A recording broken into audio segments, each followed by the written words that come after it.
You can't say the color black without walking on eggshells.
I say hold up, got my glizzy, bang bang.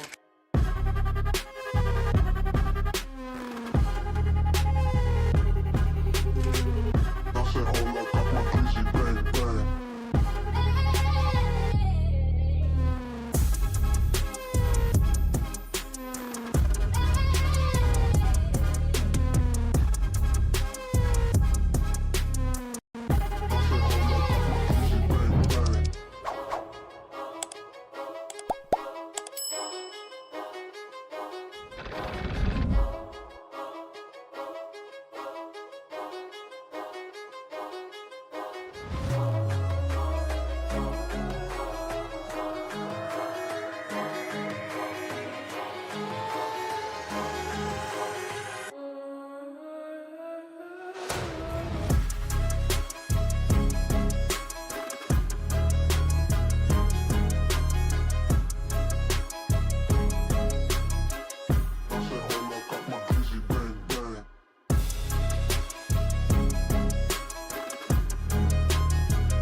You're tuned into Foolery. Make sure to hit the thumbs up button and subscribe. And consider donating with super chats, stickers, memberships, or you can even gift memberships to other chatters. Or use the tips link in the description to write a message for TTS that will be read on stream. Hit the like button, or you ain't black. And that's a fact. Jack. Enjoy the show.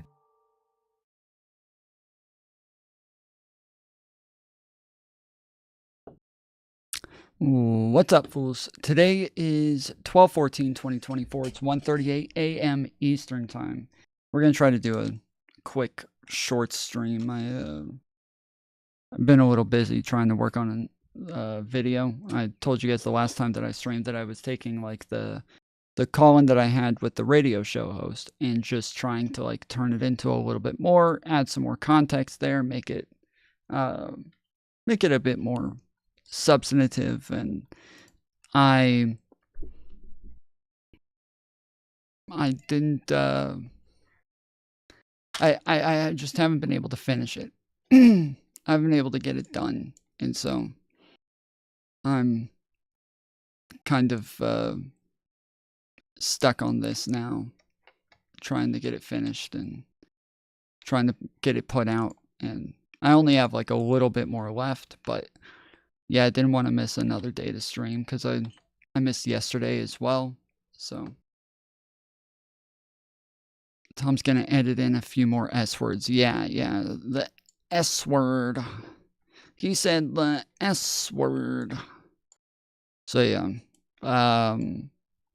got to dramatize it as much as possible too, you know. So yeah, I've been working on that video, and I'm not just like covering my call. I'm covering kind of like the context that led up to my call and what all he said, and then also doing some like fact checks on some of the stuff that he said to other people, some of the stuff that he said to me, because there's just like a lot of insane shit that he said, but I don't think it's like just this guy, right? It's like it's fairly representative of the right today. It's kind of a lot of the stuff that he says are things that they believe.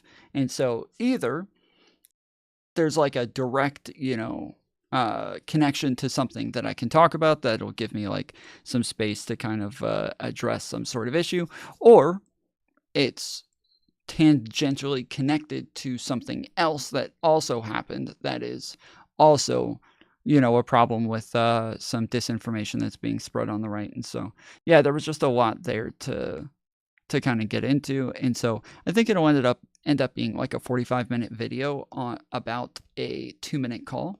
So you know, in you know, classic tomfoolery fashion, gotta talk as much as possible and turn something very short and very small into something that takes much longer and needs a lot more words to get through. So that's what this will be.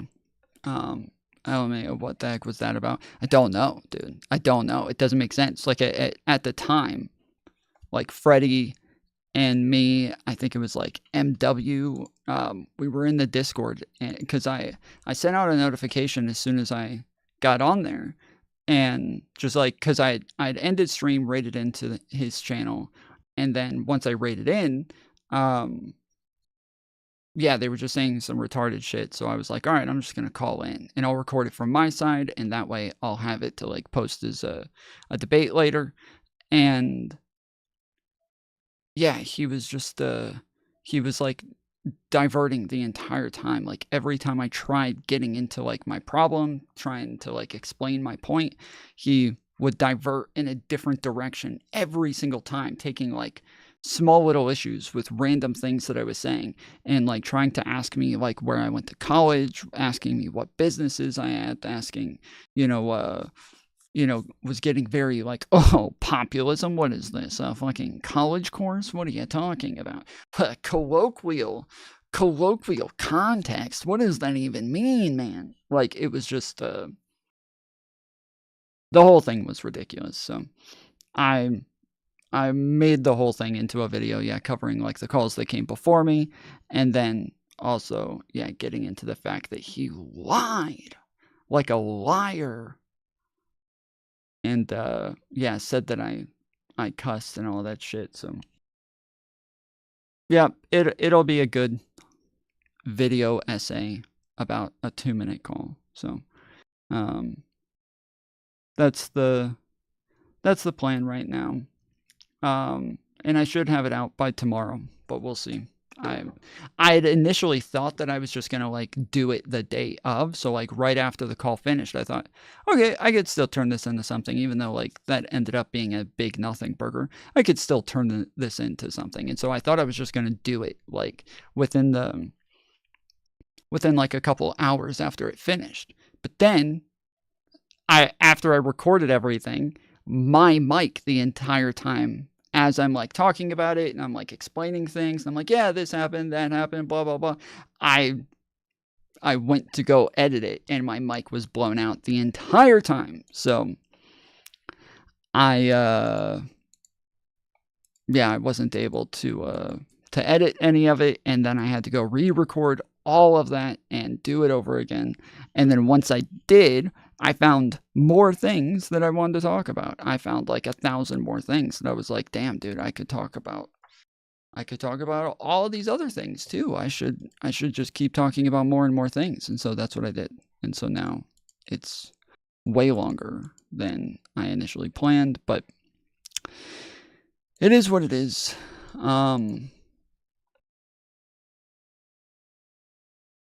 And yeah, one of the things is like technically like people do use left and right interchangeably with like Republican and Democrat. So like the other day I put up a poll on our channel asking everybody, you know, how do you identify politically? And then I put like, you know, conservative, you know, moderate slash centrist, Democrat, or sorry, not Democrat, liberal, progressive.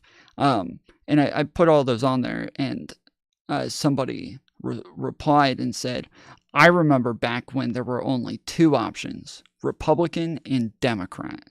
But now we've got all these new labels. And I was like, no, that was never a thing. Like the labels that I just put up here, like progressive, you know, conservative, liberal, these are all older than you and I. Like these are older than our country. Like these are not new terms.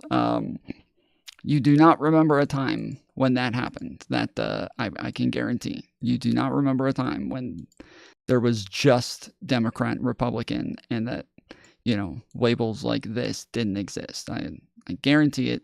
You do not remember that time. So, but yeah, it's true. Like people use those terms like interchangeably. It's just that this guy is a political radio show host. Like, damn it, man. You should at least know the basics. Like when I said populism, he had no idea what I was talking about. He had no idea what populism was. And he's sitting there with a MAGA hat on and talking about like being a like a big Trump follower, and talking about how, you know, Pete Hegseth is going to be the greatest ever. Excuse me. Allie with the gifted membership or no, sorry, not gifted membership. Allie joining back at Fools 2. Let's go. Let's friggin' go. I should have a new thing that shows all of the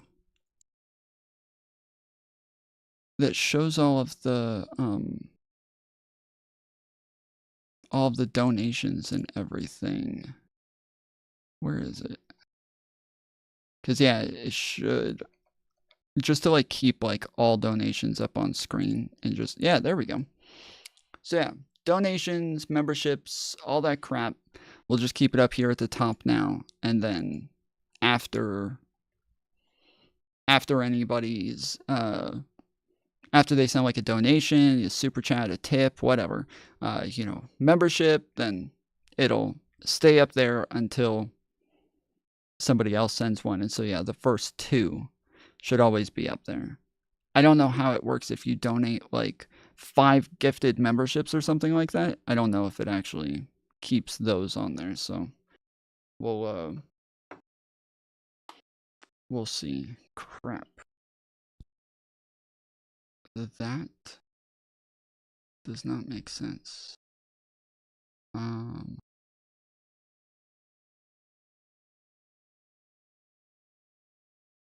Hold on one second. I've got a problem apparently.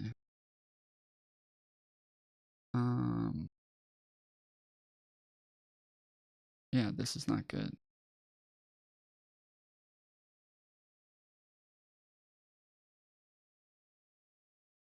Yeah, so there's a number of things that people suggested that we go over, so we'll get into some of this stuff tonight. And then I kept saying that I was going to cover the tariff stuff and do some research on why Joe Biden was doing tariffs, when he seemed to be very critical of Donald Trump doing tariffs, but I never really got good answers on this. So I said that I was going to do some digging into that, so we might get to that tonight. Hopefully, we'll see. Not sure as of right now, but oh, okay. I see what the problem is. I'm stupid. That's what it was. Yep. Okay. Fixed it. No longer stupid. What the fuck? Okay, no, still stupid. What is happening here?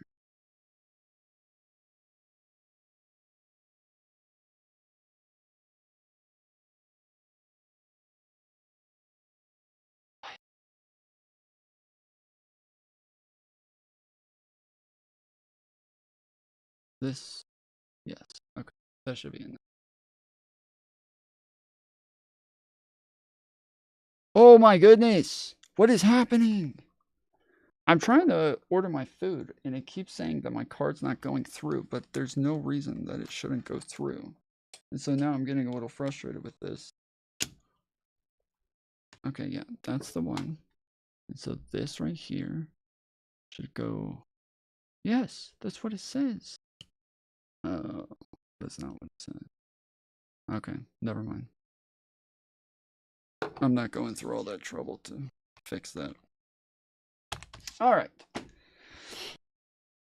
So yes, I'm broke. Send me money. Send me tips. I need all your money. All right. Yeah, I don't know. I saw Shlomo in the Discord again was like posting stuff, and every time he posts something, Mantis like immediately turns around and is like, nope, wrong, incorrect, wrong again. Like over and over. He keeps posting shit that he's just terribly wrong about, and every time Mantis is like, yeah, no, you got that one wrong too, buddy. Bro, that guy just spreading so much bullshit. But like this is the problem, is that like, yeah, right now you're just able to like say whatever, and nobody like double checks anything on the right. Like they don't do like fact checks. Like literally fact check is like a bad word to them. Like if you say the word fact check, they're like, oh my goodness, you believe in fact checks? What a loser. So what does that even mean? You believe in fact checks? Like you don't believe in facts?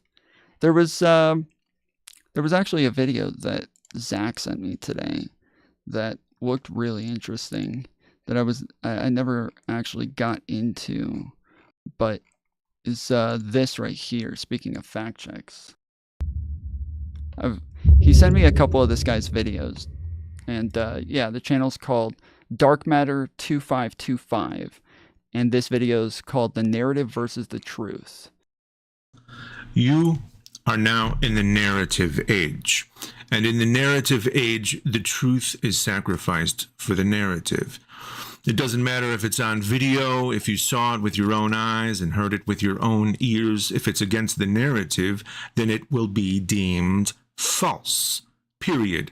And that is why the only term some people require for their beliefs to be validated is fake news. And that is why the term fact checker is now scoffed at, because the truth no longer matters. Only the narrative matters. Allow me to provide you with a wealth of examples, including what really happened on January 6th, what really happened in the wars that were fought under Trump, what really happened to the economy under Trump, and what really happened regarding corruption, division, and free speech under Trump.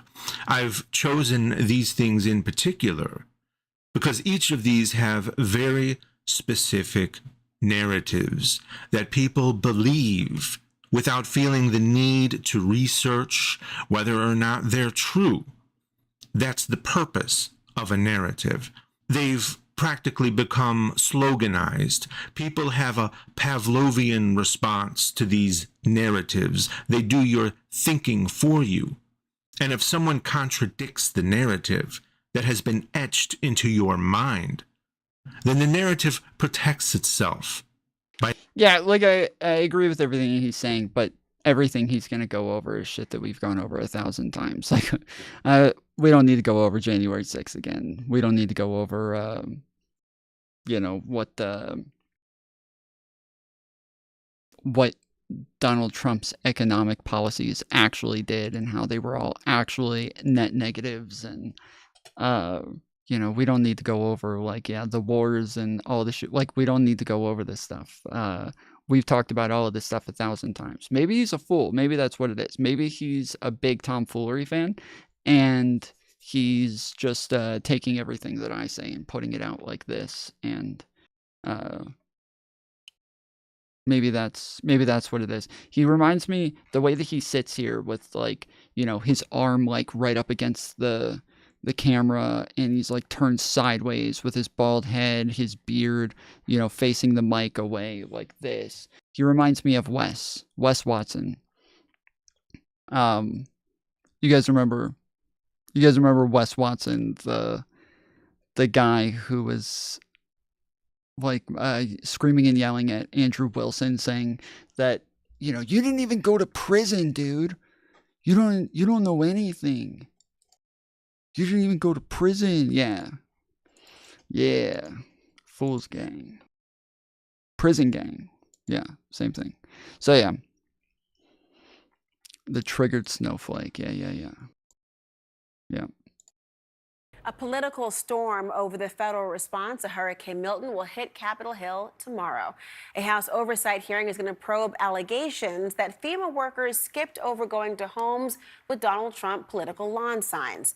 Now, FEMA claims that a rogue employee told workers in Florida to bypass those homes, and Republicans have cried foul, claiming it was all politically motivated.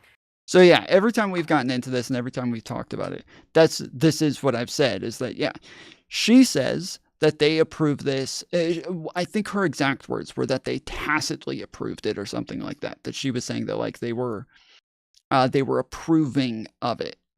But yeah, the currently there's just no evidence to that. We haven't seen anything. There's been hearings on this. There's been all sorts of stuff going on, and she's done a bunch of interviews talking about it, but I haven't seen anything that actually shows that there was any approval of this. Also, she was not a manager. She wasn't in charge of the team. She was just another team member who put out this message to everybody else, just telling them, hey, remember, skip, you know, houses with Trump yard signs, blah, blah, blah. And so, yeah, currently there just doesn't seem to be any evidence of this. Maybe there is now, so we'll see. But the idea that like they were all trying to skip over Trump houses because they didn't want to help any of those people, there just doesn't seem to be any evidence to that. FEMA fired that woman, Marnie Washington. They say it was... They fired her immediately. Like, from what I saw, she didn't even have the chance to skip over houses. Like, as soon as she said it, she was fired. So yeah, I don't even think she had the chance to skip over houses during this. Quote, a clear violation of FEMA's values and principles to help people regardless of their political affiliation. This was reprehensible. Now, Florida even sued Washington and FEMA.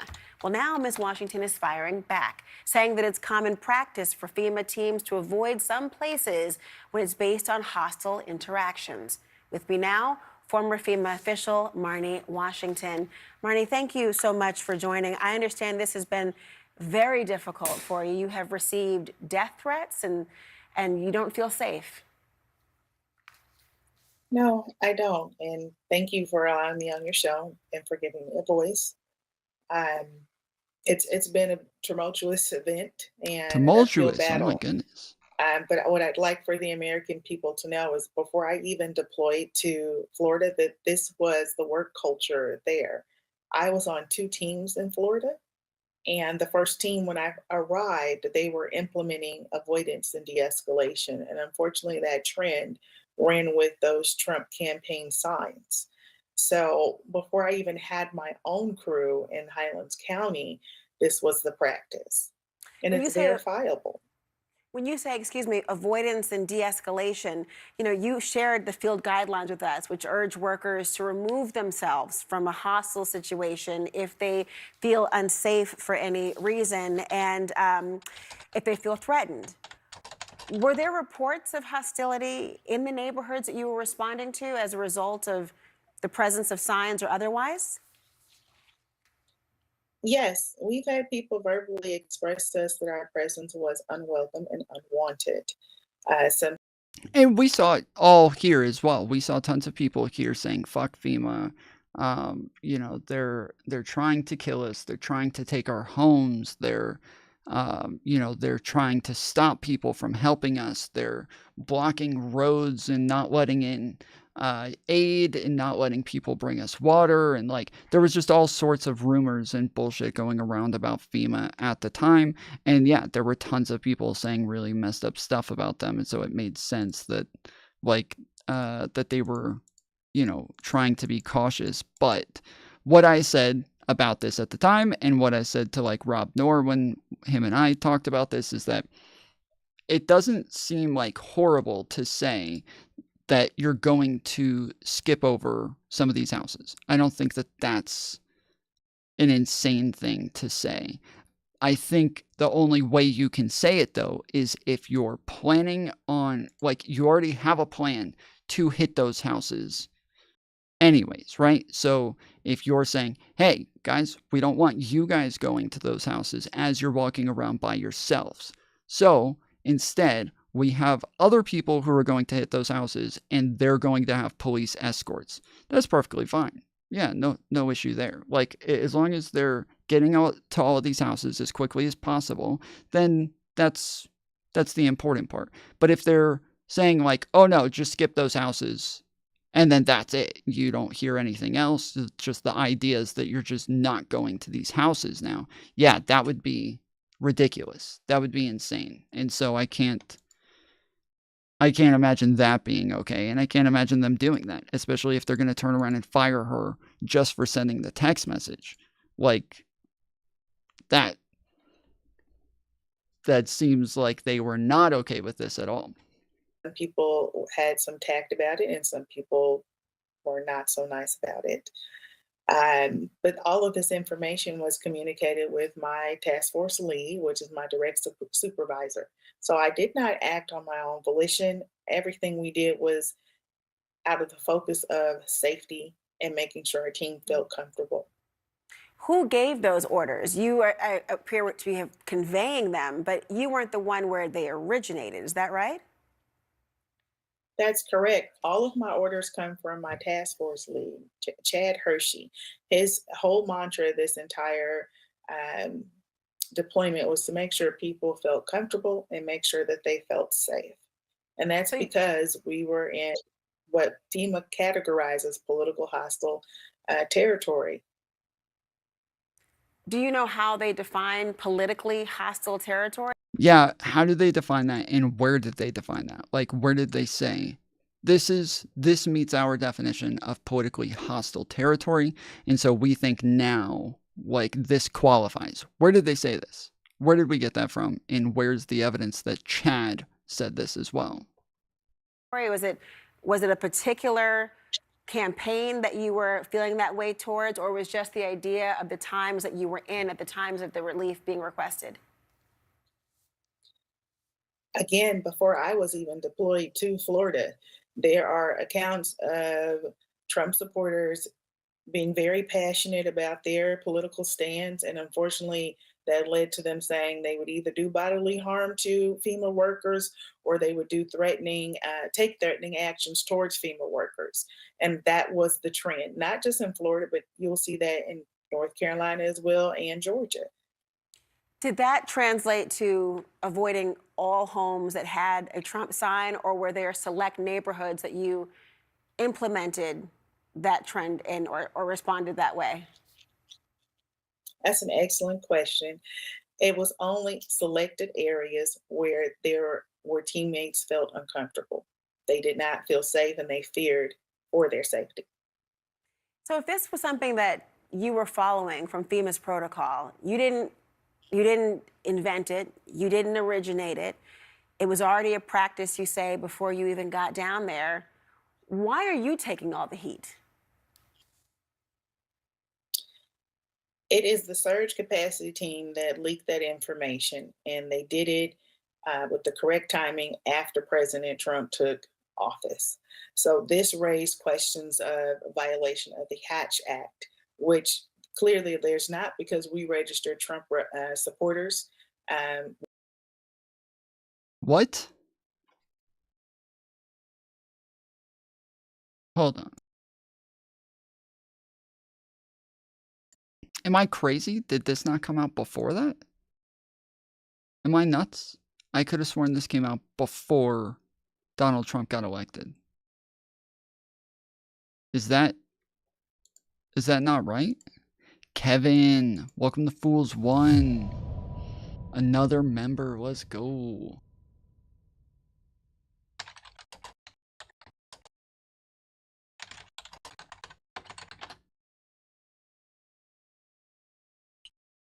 There's November 16th, November 9th.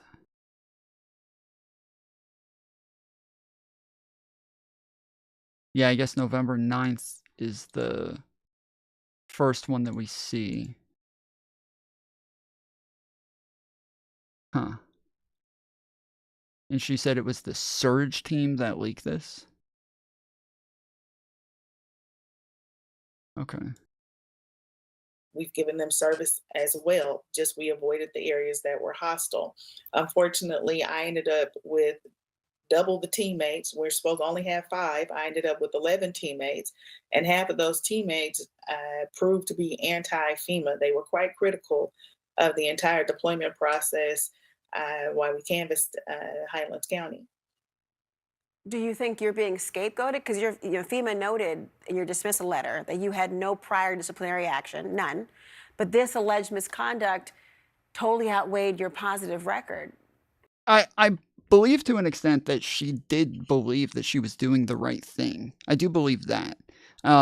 Because she's even talked about the fact that like she hasn't voted in any of the past elections, that she's totally nonpartisan. She doesn't care about one candidate over the other, that she's not in favor of one over the other. She's not anti-Trump. She's not pro-Trump.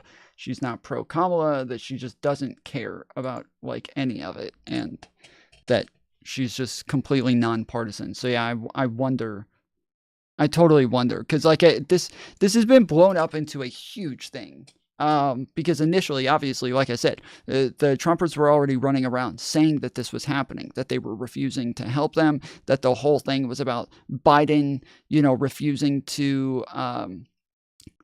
to give help to North Carolina and to Florida and to Georgia and Virginia, because there were a lot of Republicans there. And so they just wanted to let Republicans suffer. And I had debates about this on my channel, on TikTok. Like we had numerous debates about the fact that there was no evidence of this, that FEMA was out there, that the governors came out and said that they were getting help. But this is what everybody was running around saying. And they were running around saying it because Donald Trump was saying things about the fact that FEMA's not, they're not coming to help. Joe Biden's not giving them any help. Joe Biden's letting them all stay and suffer. And it was just, it was all kind of ridiculous the way that it was portrayed.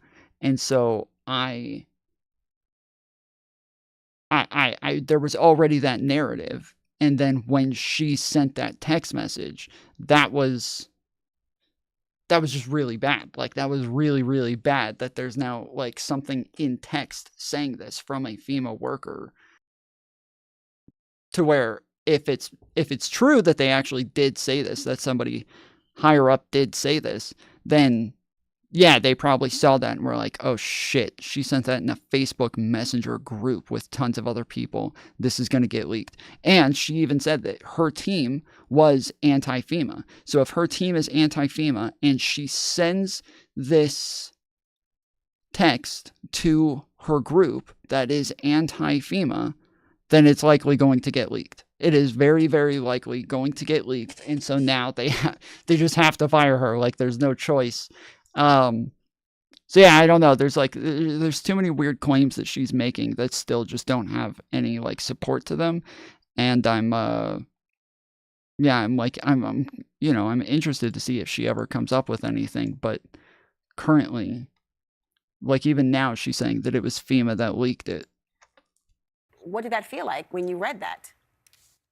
I'm certain I'm being scapegoated because my superior has been demoted in the past for giving the wrong orders. So now that this person is my superior, I've done my best to not only serve him well, but also... Giving the wrong orders is such a broad thing to say.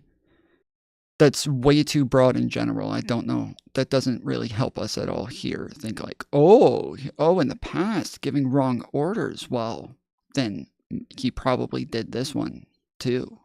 serve the Highland County as well. But I'm the scapegoat here because it doesn't make any sense. You have someone with a clean record that comes highly recommended, and then you have someone that's been demoted in the past for egregious acts, yet you retain this person and promote them, but yet fire me and basically leave me out to be scrutinized and lie and tell the American people I was working on my own volition. I don't create policy. FEMA does. I just implement it in the field. Well, the FEMA administrator, Chris Well, is going to be testifying at tomorrow's hearing. Marnie, given all that you're experiencing, what do you want to hear from her? It would be nice if Ms. Criswell would be human and come to terms with the fact that FEMA has not addressed the safety concerns that the crew leads and the specialists experience out in the field.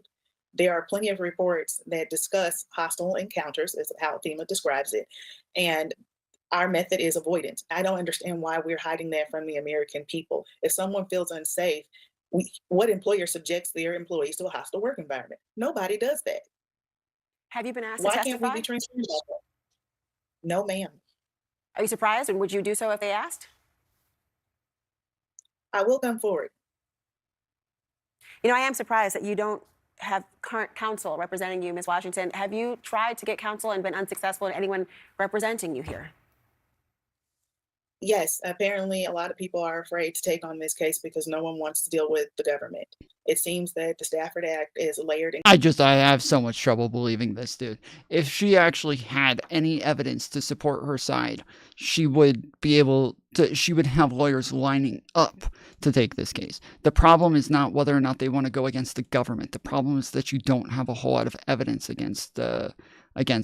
Like, that is such bullshit. Like, this is like her third or fourth interview, okay? She did the same thing on Fox News. She did the same thing on other channels. She already had done interviews on, like, YouTube as well.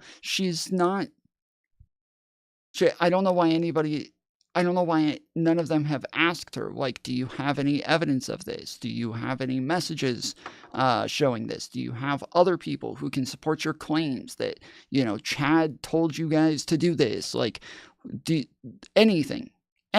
It could just be that she just misunderstood and that she thought that this is what they were telling her to do. That's not what they were telling her to do. And she took, like, them giving, like, descriptive claims as, like, prescriptive. They were saying, like, yeah, this is getting crazy with how a lot of these people with Trump signs are doing this stuff. Like, truly, we should just skip those and just have somebody else deal with it later. Like, we shouldn't have our workers out here going to Trump houses when this could endanger them. Like, he literally could have just been talking about it like that, and she took that as a directive. She took that as, like, a directive saying, like, yes, you should not go to Trump houses. You should not do that. You should, you know, worry about your own safety and move past them. And so she took it as a directive and went and told everybody else, like, oh, remember, guys, we're supposed to do this. It's totally possible that both of those are true, and that, yeah, she thought that this was what they were telling her, and that it's just not really what they were telling her. And complex, and most people that have tried to hold FEMA accountable for egregious acts in the past, they failed. And here you are, waiting for a testimony on the Hill, asking a person to be human towards you. Marnie Washington, thank you so much. Yeah, they didn't, no real pushback here, didn't ask her for evidence, didn't ask her if, like, anybody can corroborate this, didn't ask her if anybody else was around, didn't ask her if there's messages or emails or anything. Like, this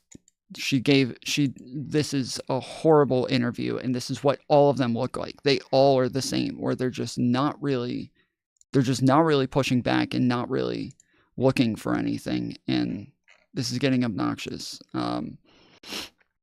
So yeah.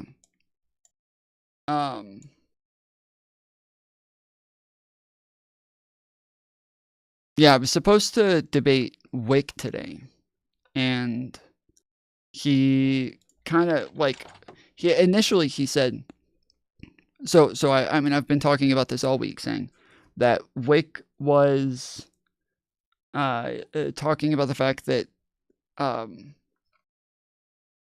he thought that Joe Biden would have won if he stayed in the race, right? And so I don't know what's going on with my YouTube today. It just keeps refreshing. Is anybody else having these problems? But yeah, Wick was saying the last time that I was on there, I was on a panel, and he kept saying that he felt like Biden would have won the election if he didn't drop out. And that, like, the fact that they replaced Biden with Kamala, that was them just, like, accepting defeat. And then every time we ask him, like, what do you mean? Where did you get that from? He's like, well, look at the results. She lost. It's like, okay. That doesn't mean he would have won. Just because she lost doesn't mean he would have won. But when we were on the panel, I was like having trouble getting him to like engage and have a back and forth with him because there were a bunch of other people on there. So I didn't want to take over the entire thing. So later I asked him, hey, can we talk about this just one-on-one by ourselves sometime on stream? And he was like, yeah, sure. But it took like 2 weeks to get this scheduled, where like from the point that I asked him, it took like 2 weeks to finally get a day that we could talk about it. And then that was today. And so yesterday I was like, yo, we have a day, like tomorrow's supposed to be the time, the day that we do it, but we don't have a time set up. And so he was like, oh yeah, what, oh, you want to do like 6 o'clock? And I was like, yeah, sure, I can do 6, but that is a little early for me. Can we do like 8:30? Like that would be better. And he's like, what do you mean early? I was like, I normally start stream at midnight. So, like, yeah, starting at 6 is just, it's a little early. I can do it. It's just, it's gonna stop me from doing anything else that I want to do that day. Normally what I do before I start stream. And so then, yeah, today I was like, hey, we still don't have a time. What are we doing? And he's like, sorry, man, I have to cancel. Something came up and I got to take care of this. So I was like, oh, okay, sorry. Hope everything's okay. And he's like, oh, it's fine. I just decided to go do this. I was like, oh, well, okay. This is the guy who, you remember, I showed up late to a panel. I didn't make it there till like halfway through the panel. I felt bad. It was the first time I'd ever been like super late to something like that. And, yeah, I was like very apologetic, but he still ranted and raved about it for like weeks afterwards about how disrespectful I was, how I disrespected his time, how horrible this was. I'm like, oh my goodness, dude, I'm late one time to one thing. And they make such a big deal about it. I don't understand. And then yeah, instead we didn't even get to do it. We just totally canceled for something that was not an emergency or anything, apparently. So maybe we'll get it rescheduled. We'll see. Tomorrow we have the what do you call it? The poker game. So it's going to be some of the same people again. I believe it's me. I think Mantis is going. Stardust, Elder Drazi, Leader, and then a bunch of other people that I've never heard of that are apparently from the commentary community. So that's the plan for tomorrow. So we'll see.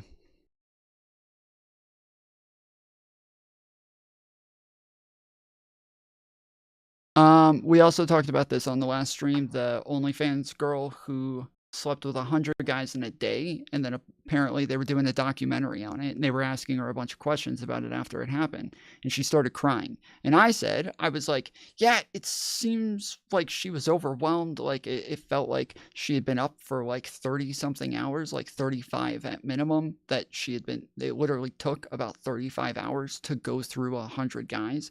And so, yeah, I think that she was probably just really tired and really out of it at that point and hadn't slept in a really long time. And then, people are very emotional when they haven't slept for a long time. And so, yeah, I expected her to come out and be like, yeah, I'm not like upset with this or anything.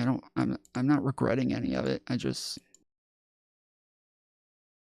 was just kind of overwhelmed at the time. But I did want to see if she had spoken about it. So here's, her name was Lily Phillips. Says, OnlyFans star Lily Phillips horrifies viewers as she reveals she doesn't know that HIV is sexually transmitted after bedding 100 men in a day. So this is something that somebody asked me. They said, did she test all of those guys? And I was like, I don't think so. I remember her saying in the thing that one of the guys, when he showed up, they were asking him a bunch of questions and interviewing him. And they were like, yeah, so how did you get this? How did you get in the door? Blah, blah, blah. And he said, yeah, I just got like an invite and they just told me to show up. And they're like, oh, wow. Yeah, I was wondering how she found 100 men to do this. And he's like, oh, dude, they messaged me like yesterday and told me that if I had friends who could come, I needed to invite them too. So yeah, I hit up all my friends and told them to show up as well.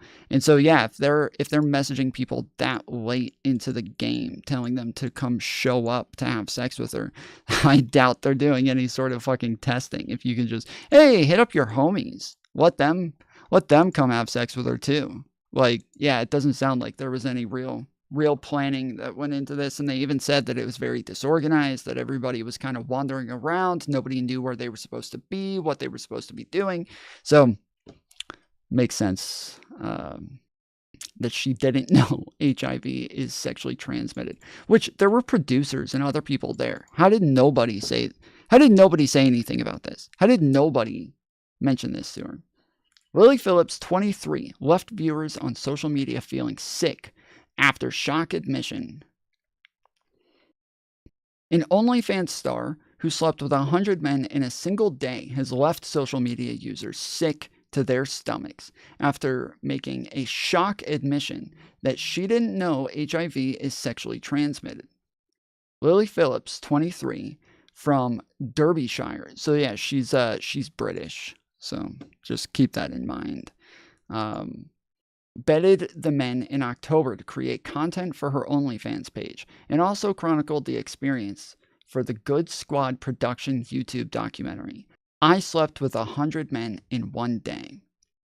In one moment from the documentary, which has been widely shared on social media, host Josh Peters asks the adult star how she feels about men leaving sexual fluids on her face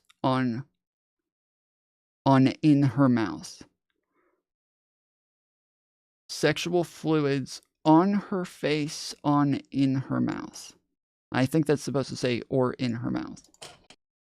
Yeah, she was complaining about the fact that a bunch of guys kept coming in her eyes and that her eyes were burning because of all the guys who came in her eyes. So that did happen.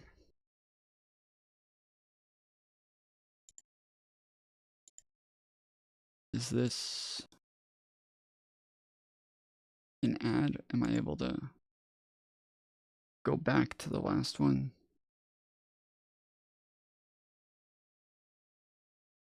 They had a video about her playing.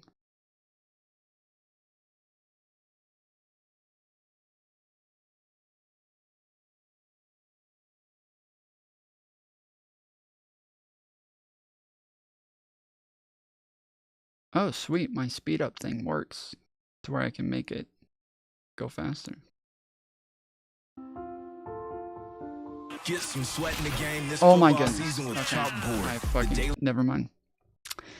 When she confirmed, so let me, I guess, if this is the video, I haven't actually watched the actual video. So this is from the video. If you guys weren't here the other day when we talked about this. For that, and today I'm getting run through by 100 guys. The world of adult entertainment is a billion-dollar business.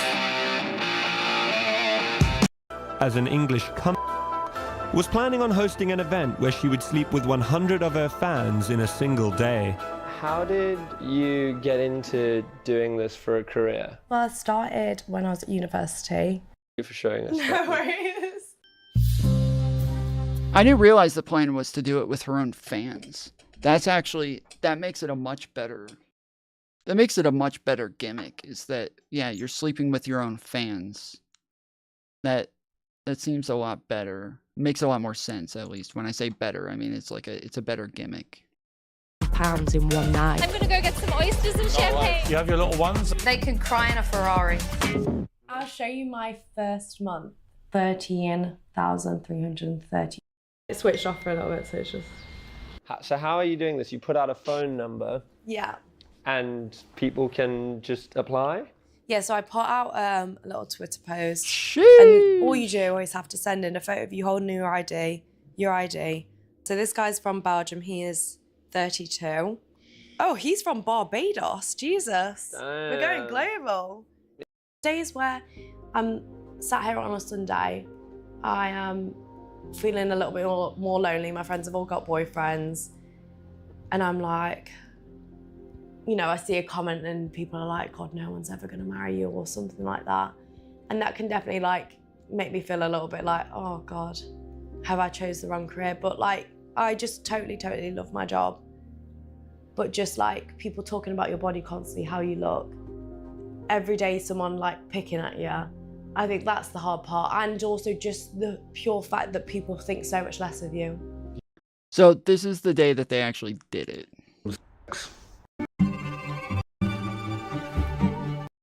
Is hidden in plain sight. It's not exactly where you'd expect someone to be having sex with 100 guys. Oh, cool. Yeah, so this guy's one of the guys. Hey, nice to meet you. I never really think about things before I do them, so I've just kind of do them and then think, oh, you know, was that okay? But yeah. We received a text from Lily's team asking us to not draw attention to the rented Airbnb where the stunt was set to take place. She's asked us to not be around the property so we don't draw attention to it. So I asked lucky participant number 1 if he wanted to go for a stroll while we waited for Team Lily to arrive. So you're obviously a subscriber of Lily's on OnlyFans? I'm going to be honest with you, it was only when she said. So you got a text, but they sent the address quite late, didn't they? Yeah, just this morning. Funny, like on the text it was like, you know, if you have any friends who'd like to take part, and I was like, oh, that's one of my motivations for coming here. Yeah. So yeah, so they said, if you have any friends, they texted him the address that day and said also, if you have any friends who want to do this as well, let them know. Like, is it gonna have, you know? Yeah. Am I gonna get mugged? It's on the Circle Line. Yeah. I go to VNA after. Finally, Lily arrived. Hello. Lovely to meet you. Lucky number 1. An hour behind schedule with a security guard on the door, we were allowed inside. How are you feeling? No, I'm a little bit nervous. Okay. I'm excited. Just putting a baby monitor in here so I can keep an eye on you. So yeah, so they have a bunch of people who are working this thing and who are following them around, who are there to help, and they still said that like it just seems very disorganized. Yeah, they're in my bag. I bought like 200 of them. Yeah, that's good, just in case because of my break. Exactly. Yeah, and like, do we think we're going to get to 100 today? Yeah, I'm not leaving without it. Yeah, I came last night, yeah. I came to last night after work. Oh, guys, we are running behind. I got in at 6 o'clock this morning. Oh my god. I'm excited. So they wore condoms. So I think they said something about the fact that like at the beginning they didn't have condoms, but then later on they had them put on condoms. I think that's what they said. Yeah. Like, you know, you just like want it to start. It's like doing a race. Like you just want it to start. It's early in the morning to be honest. Yeah, they're blurring her out in a fucking bra as well. And 5 minutes each, right? 5 minutes each. Tries probably might do a little bit less time. I think there's about 8 of them. Okay. Yeah, so I don't wanna keep them waiting too long. Fine. Yeah. Just all the best. Thank you. Kill it. Yeah, careful. Kill it. Lots of. Yeah, like, so do you wanna? You want to be the first one, or? That's why I do the That's why I do the documentary. I would hope that I would get some sort of like special access, right? Be like, can I go first? I don't want to go after all those guys, but I've got my cameras and everything here, so might as well just go ahead. Thank you. I'm not filming the guys. Yeah, absolutely. Thank you. No problem. Just as proceedings were about to commence, we were asked to leave. It was hard not to feel concern for Lily as we left the house. She seemed more apprehensive about what she was doing than she had done over the past few weeks. Perhaps the reality of the situation was beginning to dawn on her. It certainly was for me. Yeah. I think I saw it and I just thought, fucking might as well just do it. And like, how long did you get with her? Well, she said 5 minutes, and then halfway through, she said she hadn't started the timer, so she said like 5 minutes from now. Which is all right. So you got some extra? Yeah, just some extra time. Do you know how many guys had gone before you? No idea. No idea. Yeah, like, is that what? Well, look, yeah, but I don't really know. You know, I just thought. Are you happy you did it? A little bit. I'm just. Because I've been like that nervous. How do you think Lily found it? I think, do you know, I've not had the chance to speak to her too much. She's been in there all day, and we've just like chucked her in the shower and like, she's exhausted. She's like, the first thing she said was like, I need a Nando's. I was like, you've earned a Nando's. Yeah, I still haven't gotten like an idea of how long this took. Brains behind this and managing the whole thing. How did you? An event planner, I actually can't believe we were going to do this without security. They've been so helpful. Absolutely amazing. Like, I could kiss them both. They've been so good. It's definitely the busy time of the night. That door is turning into more of a revolving door. There are guys coming in and out of there constantly. Because, yeah, the only reason that I'm really, like, wondering about the amount of time is because she said at the 14-hour mark, or 16-hour mark, I think she said 16. At the 16-hour mark, she realized that they were only at number 40. And that was, like, really overwhelming for her. So, 16 hours, you've only gotten to 40, right? Well, if we double that, that's 32 hours. That's not in one day. You didn't do it in one day. You didn't meet the fucking mark. You didn't do it in one day. That's you're over the limit of one day at this point. And so yeah, I'm really wondering like how long this took. Is it sex with all or just handles or I don't know. I think this guy said he had a 5-minute timer, but it doesn't sound like it. And she was talking about the fact that like a bunch of them were like coming in her eye and shit like that. It sounds like a lot of them got a lot more time than 5 minutes.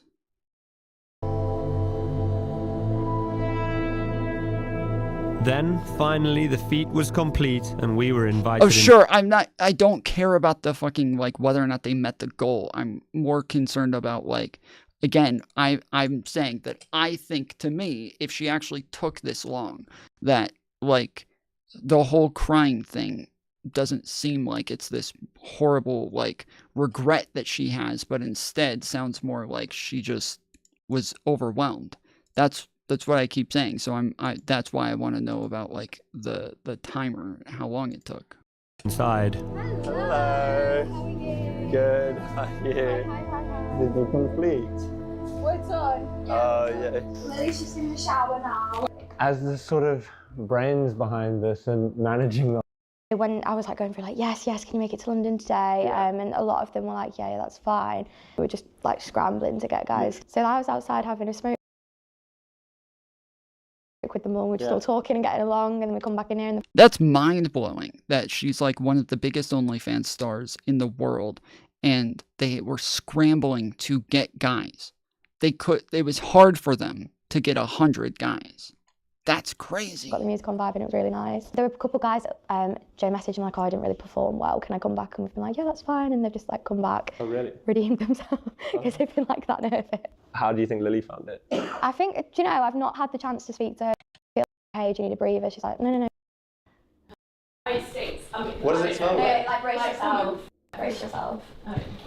Oh, holy shit. I guess you actually can. The cameraman's about to throw up.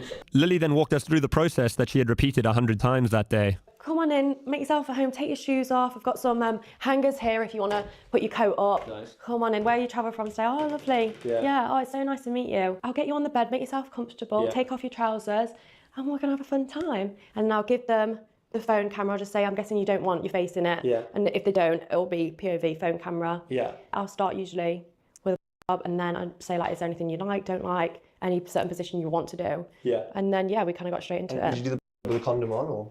No, I didn't. Condom off. Okay, and then, but then, like, once they're having sex, and it's like condom on type thing. Yeah. It does smell a lot like sex. I mean, and there's rose. That's nice. Did one of the guys? And how are you? See, so I don't even know what that meant. He said, so did you do it with the condom on? She said, no, condom off. And then he said, oh, right, but once you're having sex, condom on. She said, yeah. I don't know what any of that meant. Yeah, so I guess she was giving them like blowjobs and shit first, but yeah, I don't know. How are you feeling? Surprisingly, downstairs is not really sore. Okay. It's more just tired. My eyes sting like nothing else. Why? Because of all the cum in it. I think I repeatedly said, you can come on my face, but not in my eye. And they just went right at the eyes. Well, I think like it might have been an accident. But no, I mean, I've definitely seen some spunk today, Jesus. And it just took definitely a lot longer than I thought it was going to be. I think it was when it was only like 40 and I was like, I'm not even halfway yet. Yeah. And 40 is still a lot of people. Like, imagine. Yeah, so that's where she says it was going to be. I think it was when it was only like 40 and I was like, I'm not even half. Okay, so 14 hours. So 14 hours and they were at 40 people. Way yet. Yeah. And 40 is still a lot of people. Like, imagine 40 people and be like, I'm not even halfway like done. When was the last time you ate? Or maybe I'm misunderstanding that. Maybe she's saying 40 both times. Maybe the first time she's saying 40. And then the second time she's saying 40. And so it's maybe she's saying 40 both times. I don't know. It sounds like the first time she says 14. And 40 is a lot of people. Imagine 40 people and be like, I'm not even halfway like done. When was the last time you ate? I was like, I'm not even halfway yet. Yeah. I think it was when it was only like 40 and I was like, I'm not even halfway yet. Yeah. Yeah, maybe she's saying 40 both times. Yeah. And 40 is still a lot of people. Like, imagine 40 people and be like, I'm not even halfway like done. When was the last time you ate? Okay, so maybe it didn't take nearly as long as I thought it did. Maybe it was just like 8 hours.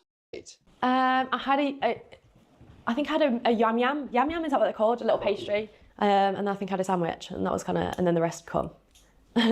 It's not for the weak, girls, if I'm honest. It was hard. I don't know if I'd recommend it. Why not? I think if you're a different type of girl, it's very like, it's kind of like being a prostitute in a sense of like, it's just a different feeling. I don't know how to explain it, like. It's not like just having sex with someone. Yeah. Just one in, one out, like it feels intense. Like more intense than you thought it might. Definitely. Sorry. Okay. Okay. Just take Yeah, 1 minute.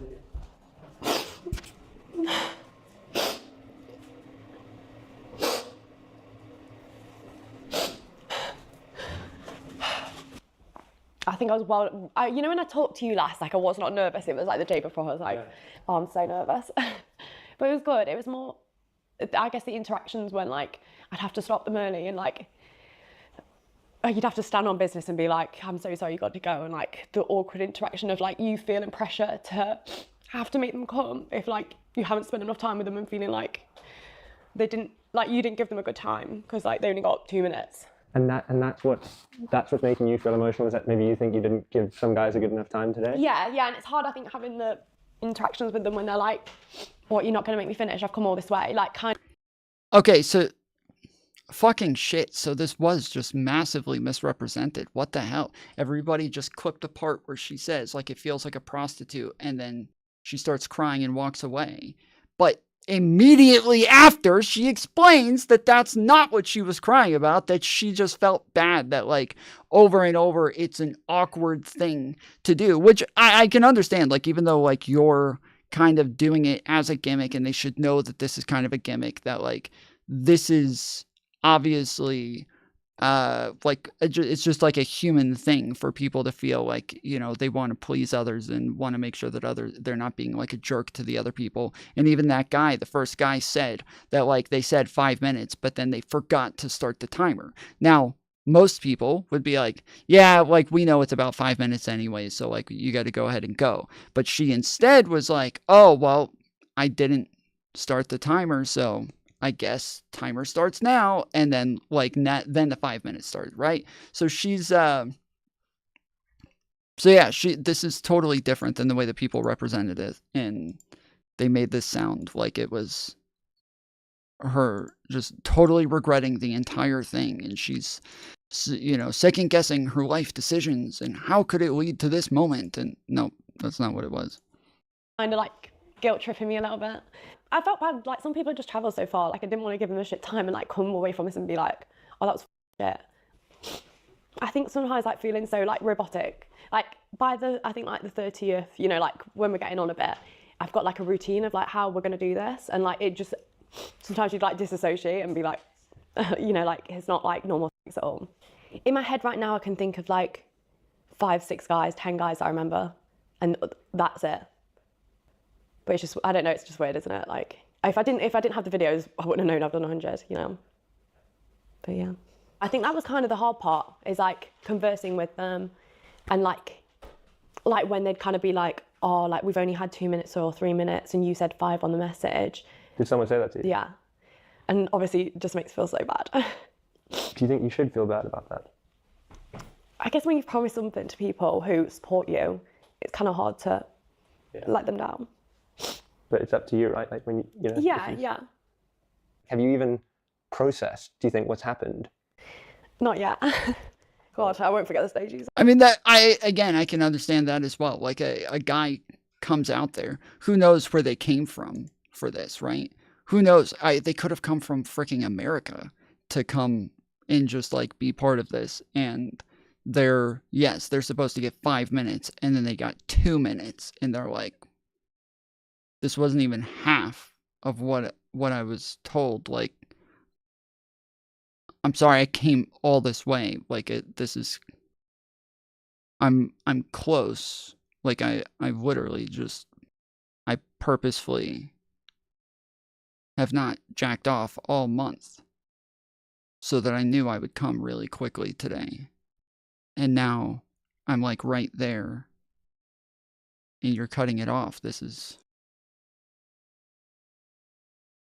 I come all this way to come. Yeah, right. Right? Yeah. So yeah, so like this is totally different, because this is initially the Twitter post that we read. And this was from a woman named Natalie Jean Beisner, where she said, how is this possible for a woman to do? And I mean that physically and emotionally and mentally. I don't know, what is the difference between like doing something mentally and emotionally? Like what is, I can't, for some reason I'm not able to like conceptualize what it is that they're talking about mentally. And so yeah, she posts an article title that says, OnlyFans star who slept with 100 men in a day breaks down in tears as she details her experience. And then yeah, they show all these like clips, the same ones that I just show you. It says there's a mini doc on YouTube where this OnlyFans girl details her experience with 100 men in a single day. And I actually want to cry. There's an entire crew involved. What would possess anyone to be remotely attached to this? Then it says the cameraman filming the mini doc audibly gagged at the smell of sex in the room after the OnlyFans girl slept with 100 men in a single day. She said her eyes stung like crazy because there was so much cum in them. This should be illegal. I don't, like, what are you going to outlaw? Like, how do you write that law? What are you? You're only allowed to sleep with 99 men in one day, but not 100. That's where it's too much. You gotta draw a line somewhere. She said, I don't know if she put, quote, I don't know if I'd recommend it. It's kind of like being a prostitute. It's more intense than I thought it'd be. End quote. OnlyFans girl after sleeping with 100 men in a day. Interesting that she can't come right out and say she made a huge mistake. Instead, she tiptoes around the idea, seeming to imply it might be okay for a certain type of woman. And so, yeah, this is the clip that they show. Feeling. I don't know how to explain it. Like, It's not like just having sex with someone. yeah. Just one in, one out. Like, it feels intense. Like more intense than you thought it might. Definitely. Sorry. Okay. Okay. Just take Yeah, 1 minute.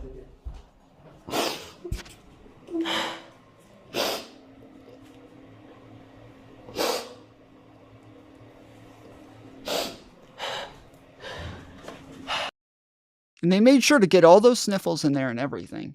But then they cut it off right at the point where she comes out and says that she was crying about something totally different. Yeah. Just one in, one out. Like, Okay. Just take yeah, 1 minute.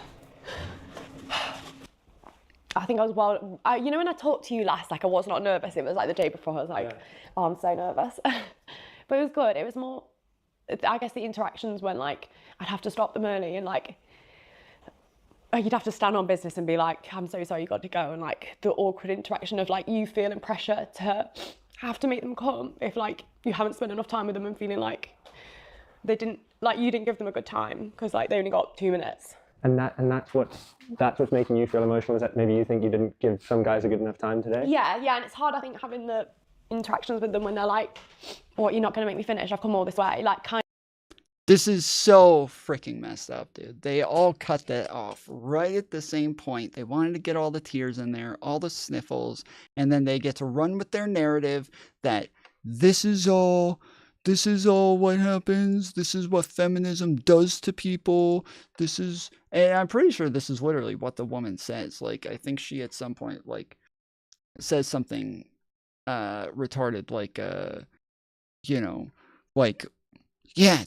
women, because of feminism, think they're being empowered. You're not being empowered. Does this look empowering?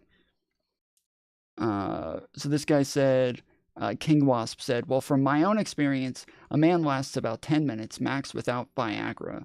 When a woman takes 20 for an orgasm and can have multiple, so maybe each time she had sex, it was with multiple people at one time in that day.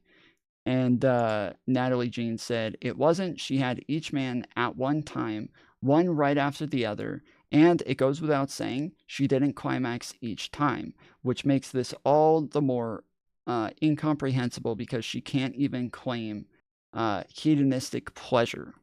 Not sure why you're bringing up a man's staying power. It was 100 different men, so he doesn't need to stay up longer than 10. Well, not even 10. Like it was like 5 minutes. So I bet she didn't come once. You think? Yeah, this person said, it's rape. It's not physically possible for a woman to be aroused for long enough to allow many men inside her. Just like a man has to be aroused to have intercourse, so does a woman. Otherwise, it's rape. This is so stupid, dude. This is so freaking stupid. These people are so dumb, bro. These people are so dumb. It's rape. It's rape if she just doesn't get wet enough, but she wants to have the sex. She literally invited you to come have sex with her, and now you're accusing those guys of raping her? How about if you're too dry to where it's not pleasurable for me, then it's rape? How about that? If it's to the point where I can't even stay up because of how dry you are, it's rape. You raped me. You raped me. Yep. This is horrible. Yeah, I'm sure there was freaking piles of KY jelly. All right. I would bet that, like, I don't know why they blurred all of this crap out, but them blurring out the room and making it to where, like, you can't see what's on the ground. I mean, I assume it's like a lot of condoms and shit like that, but like Oh, they didn't blur out the flowers. Thank you. Thank goodness they didn't blur out the flowers. We get to see the flowers there. Yeah, there's like there's wet wipes there. But I mean, dang, dude, like what is all of this? Like this is like did all these guys really just like have sex on top of like other guys' condoms and shit? Like what is this? What is this? I don't understand. Like condom on type thing. Yeah. Okay, and Any percent day. And if you make yourself travel from 100 times that day. Lily. Is that real? Yeah. Like, I don't understand. What is all this? Are they really just walking around on, like, freaking condoms and condom wrappers and, like, and why didn't they have a garbage can in there? Like, why couldn't they just throw them in the garbage can? Why didn't they just... I don't get it. I don't understand. Dude, turn on a black light in there. I feel like there wouldn't be a single spot not glowing. Yeah, true. True. So, yeah, like, these people are so disgusting, dude. They have to just make this align with their narrative, and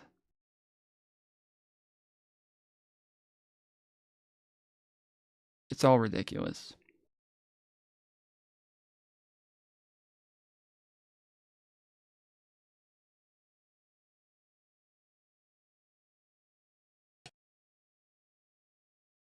Imagine what that felt like to be the last guy. Yeah. I don't know. Again, I mean, if I was the cameraman, I would be like, well, 101 is better than 100, right? Like, let's just keep it going. Trash can, Tom? Wait, what? Why is it ridiculous to think that they would have a trash can in there for all that shit? Why is that weird? I don't understand. Why are you laughing at that? Cameraman was 101. Yeah, they needed somebody to throw up on her.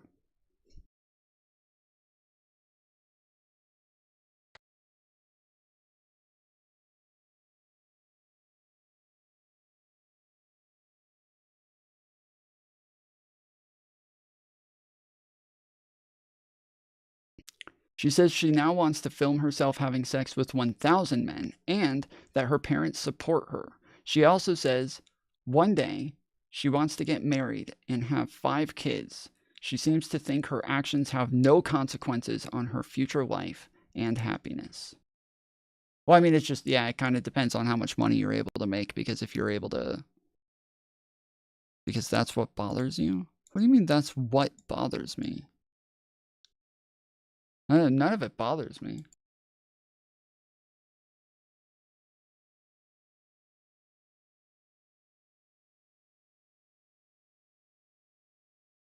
What bothers me is that she's freaking British and that she could have done this in Atlanta, Georgia, and it would have been a lot better, but she had to do it in the fucking UK. That's what concerns me. In one moment from the documentary, so back to the Daily Mail article. In one moment from the documentary, which has been widely shared on social media, host Josh Peters asks the adult star how she feels about men leaving sexual fluids on her face or in her mouth. So yeah, I don't think that's what he was asking, but fine. When she confirmed that she was happy with this arrangement, he asked how she felt about HIV and whether she thought about the possibility of contracting it through oral sex. Lily responded, "Is that where it comes from? Like..."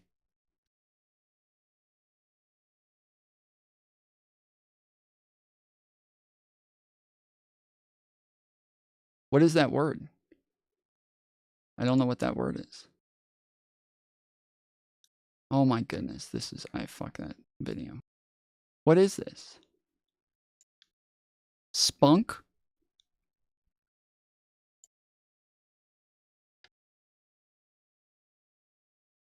I have no idea what this word is supposed to be. Custom shirts help. Oh my goodness. Okay. My name is Timothy Chi, and I'm Shut the fuck up. This website is insane, dude. Cummings cream. It's slang for jizz. Yeah, linguist, by the way. Yeah. Like spunk in the mouth? To which the bewildered host replied, "You can." The adult star continued, "Really? See, I've never really thought about that. Last time when I did it, all of them could spunk in my mouth." While she had publicly portrayed the stunt in a positive light, the documentary reveals some of the nauseating downsides to filming extreme sexual endeavors for content. In one clip from the documentary, Lily can be seen sobbing as she told host Josh Peters, "Sometimes you just dissociate. It's not like normal sex at all."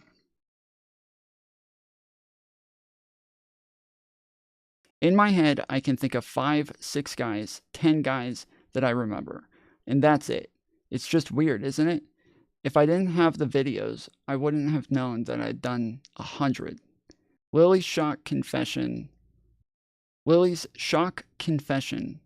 in the clip has since prompted over 900 people to share their bewilderment, with many urging the OnlyFans star to seek mental help. What the heck? One person wrote, "This can't be real," while another said, "She needs help, serious mental health help." Others were left feeling queasy, as one wrote, "I think I just threw up in my mouth."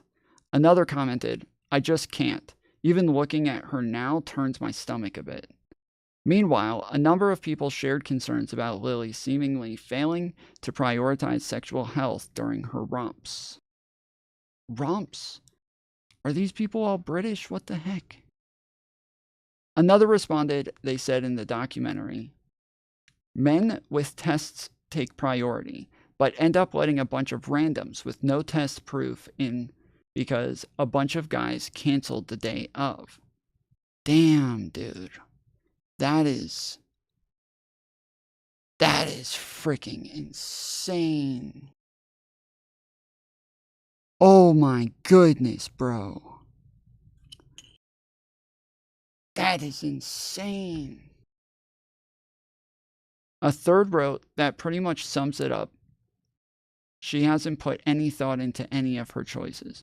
Yeah, I can't believe this. Is this still like open to sign up for? She's doing 1,000 soon, right? However, some were left unfazed by the content creator's admission as they explored the possibility that Lily was creating clickbait narratives for views. One person wrote, "This has got to be a joke, all for fame and clickbait," while another said, "I don't think she's really that ignorant or naive." I mean, we're talking about somebody who hasn't really ever worked a job before.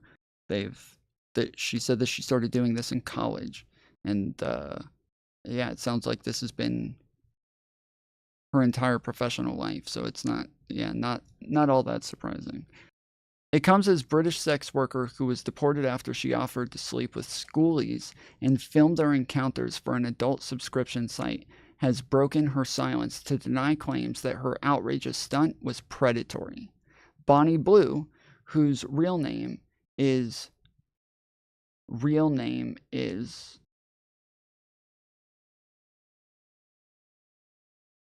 this freaking website, dude. Bonnie Blue, whose real name is Tia Billinger, sparkled international headlines last month when she boasted about her plans to fly to the Gold Coast for Schoolies Week to offer free sex to 18-year-old boys on the condition they let her film it and upload the content to her OnlyFans account.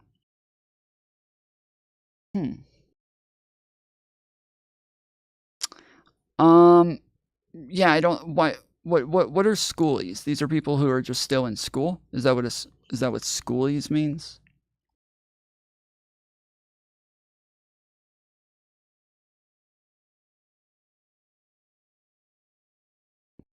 Like when they're talking about whether or not this is predatory, this just sounds like Girls Gone Wild, when the guy would just go to spring break stuff and say like, "Hey, we're gonna film you guys taking your shirts off and having sex with each other in the camper or in the hotel room or, you know, shit like that. It's, I looked it up and it's recent graduates partying after exams. So yeah, so it's literally just like spring break. It's the same thing. Yeah, it's spring break for Aussies after graduating. Okay, yeah, so yeah, this is the same thing. Despite her poor experience betting 100 men, Lily is determined to raise the bar by sleeping with 1,000 men in 24 hours. Her next sexual stunt. The eye-watering encounter will be filmed and live-streamed via Lily's OnlyFans page for her 36,000 subscribers to enjoy. She has advertised it online with a picture of herself in a white lace camisole top, accompanied by the tagline 1,000 men in 24 hours, male talent casting call, 18 plus only, location to be decided. That's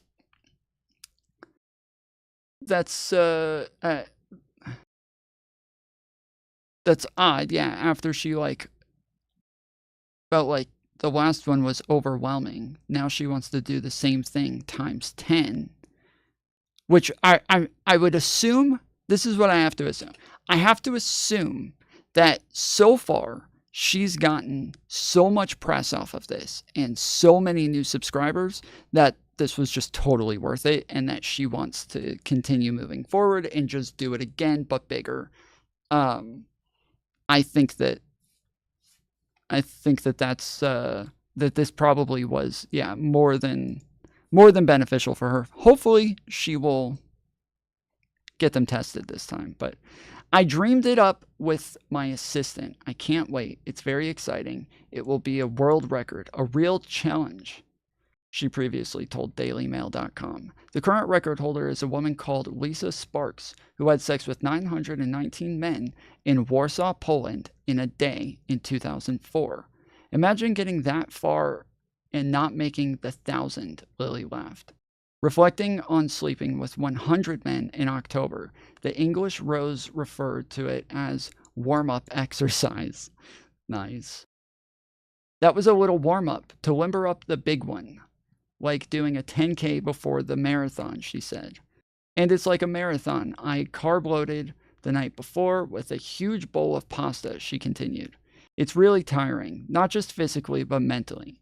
I like to be chatty and chirpy to help them feel relaxed because a lot of them are very nervous. It was a huge success, but I was so tired afterwards. I celebrated with a Nando's and then slept solidly for 14 hours.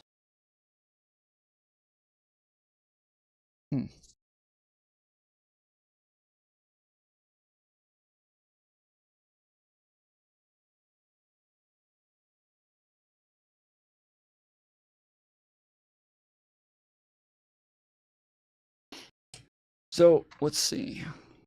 What was her name? Lily something.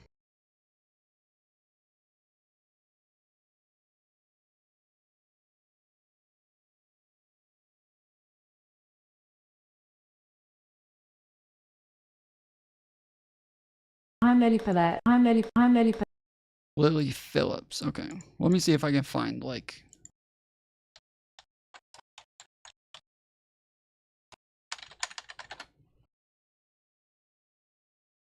if she said anything about this.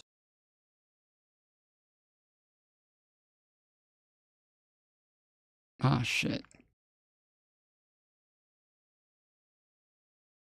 Yeah, I was gonna pull up her Twitter to see if she had said anything about this, but it's all nudes.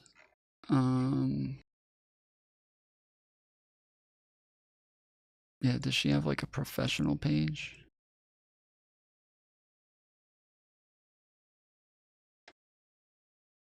Oh, damn. There's like the next like 3 Lily Phillips that I clicked on are like high school girls. They're probably getting blown up right now with the same name as this chick.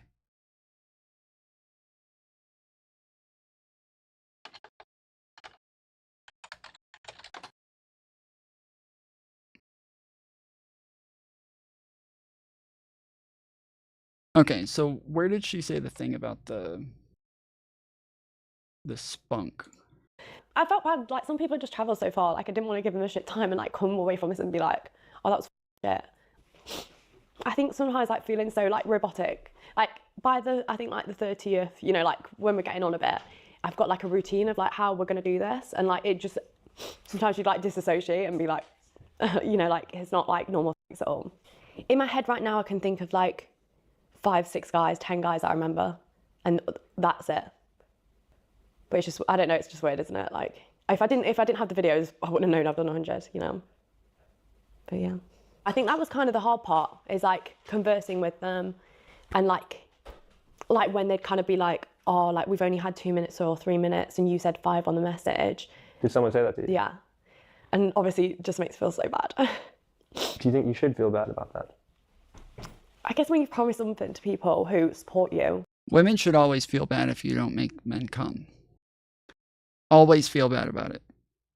Always feel horrible about it. Feel bad. Yes, always. Feel horrible every time. It's kind of hard to let them down. But it's up to you, right? Like when you know. Yeah. Have you even processed, do you think, what's happened? Not yet. God, I won't forget this day, Jesus. When I decided to start making this documentary, I wasn't too sure of what to expect. I certainly didn't expect to see Lily so upset at the end. There was one time I was on here and I was talking about the fact that I had a girl who was one time like upset. She was like, I don't want you to get blue balls. And I was like, blue balls is not a real thing. Okay, don't worry. She's like, what? Yes, it is. I'm like, no, it's not. I promise you. She's like, are you sure? Like, I'm positive here. And I like Googled it and pulled it up for her. And she was like, oh my goodness. Like, tons of guys have said that like they were going to be in like really bad pain if I didn't do it. And I was like, yeah, that's like insanely exploitative and rapey to do that sort of shit. It's pretty gross. Don't do that. But yeah, so when I told this story on stream, yes, there were a bunch of guys in chat like, no, you're lying, it's real.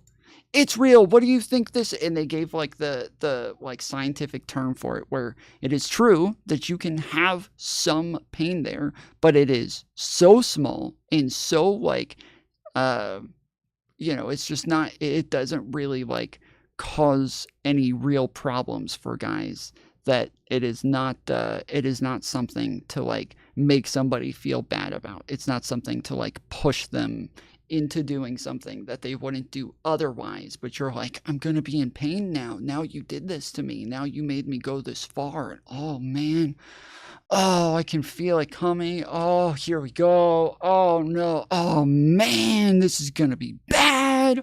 Like, yeah, no, that's a little fucked up. End of it all. I thought perhaps in years to come. It stressed to me throughout my time with her how excited the end of it all was. Following our filming with Lily, as she announced to her fans that in February of 2025, she would be sleeping with 1,000 men in a single day to break the world record. Last week I did 101. She doing this one in the UK? They don't give enough information. Guys, now this was just the warm-up, because in February I'm going to be the first person ever to reach 4 digits of guys all in one day. Yes, 1,000 guys. Maybe what we witnessed that night was just someone overwhelmed with emotion after completing such a monumental challenge. Or maybe we saw the true toll this career can have on a person. Yeah, that's what I said. That's freaking wild.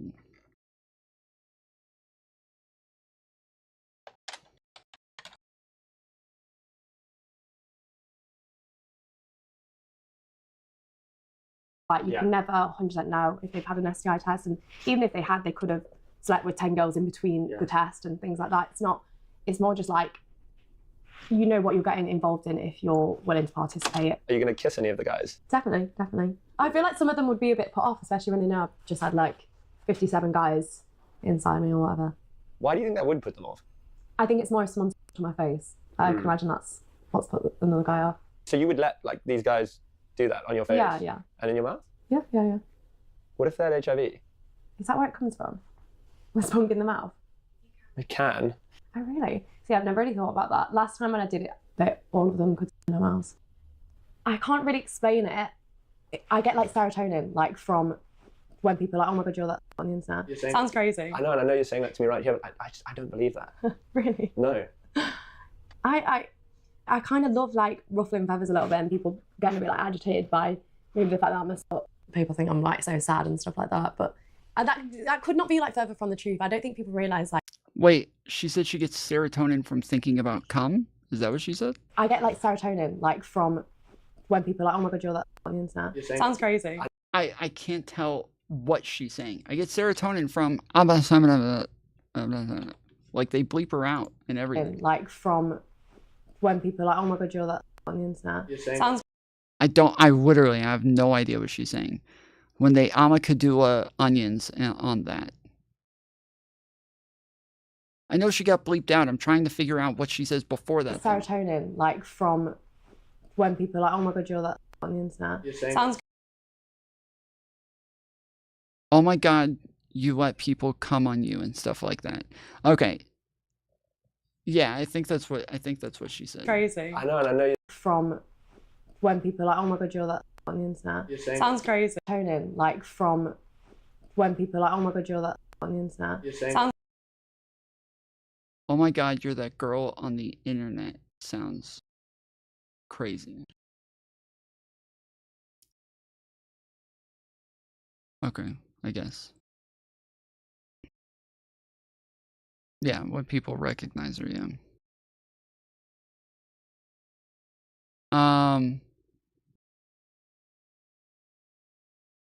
Okay.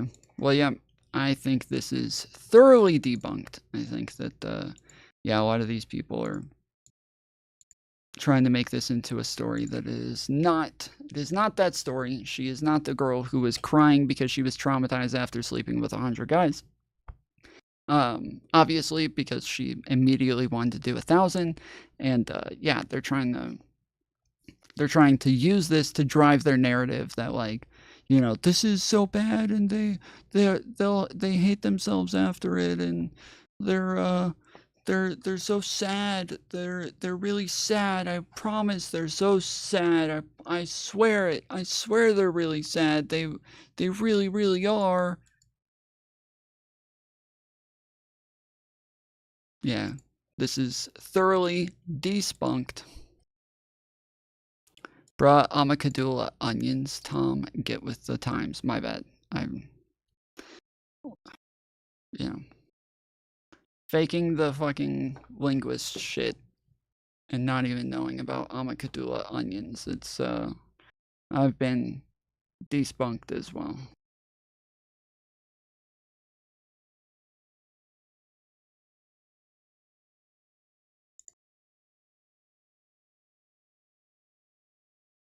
Yeah, they were tears of joy, obviously. Take a look at your screen right there as the FBI is investigating reports about several mysterious nighttime drone flights that have recently occurred across central New Jersey, and they're asking the public for any help they can provide. Witnesses have spotted a cluster of what appears to be large drones, as well as possible fixed-wing aircraft flying in several areas since back in mid-November.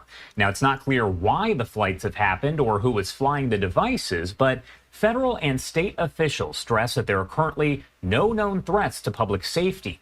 The flights have raised questions in part because they took place near a U.S. military research and manufacturing facility, as well as over President-elect Donald Trump's golf course in Bedminster. This is actually wild. Some people showed some other videos that had tons of drones. Like, there were tons of them. And I don't know.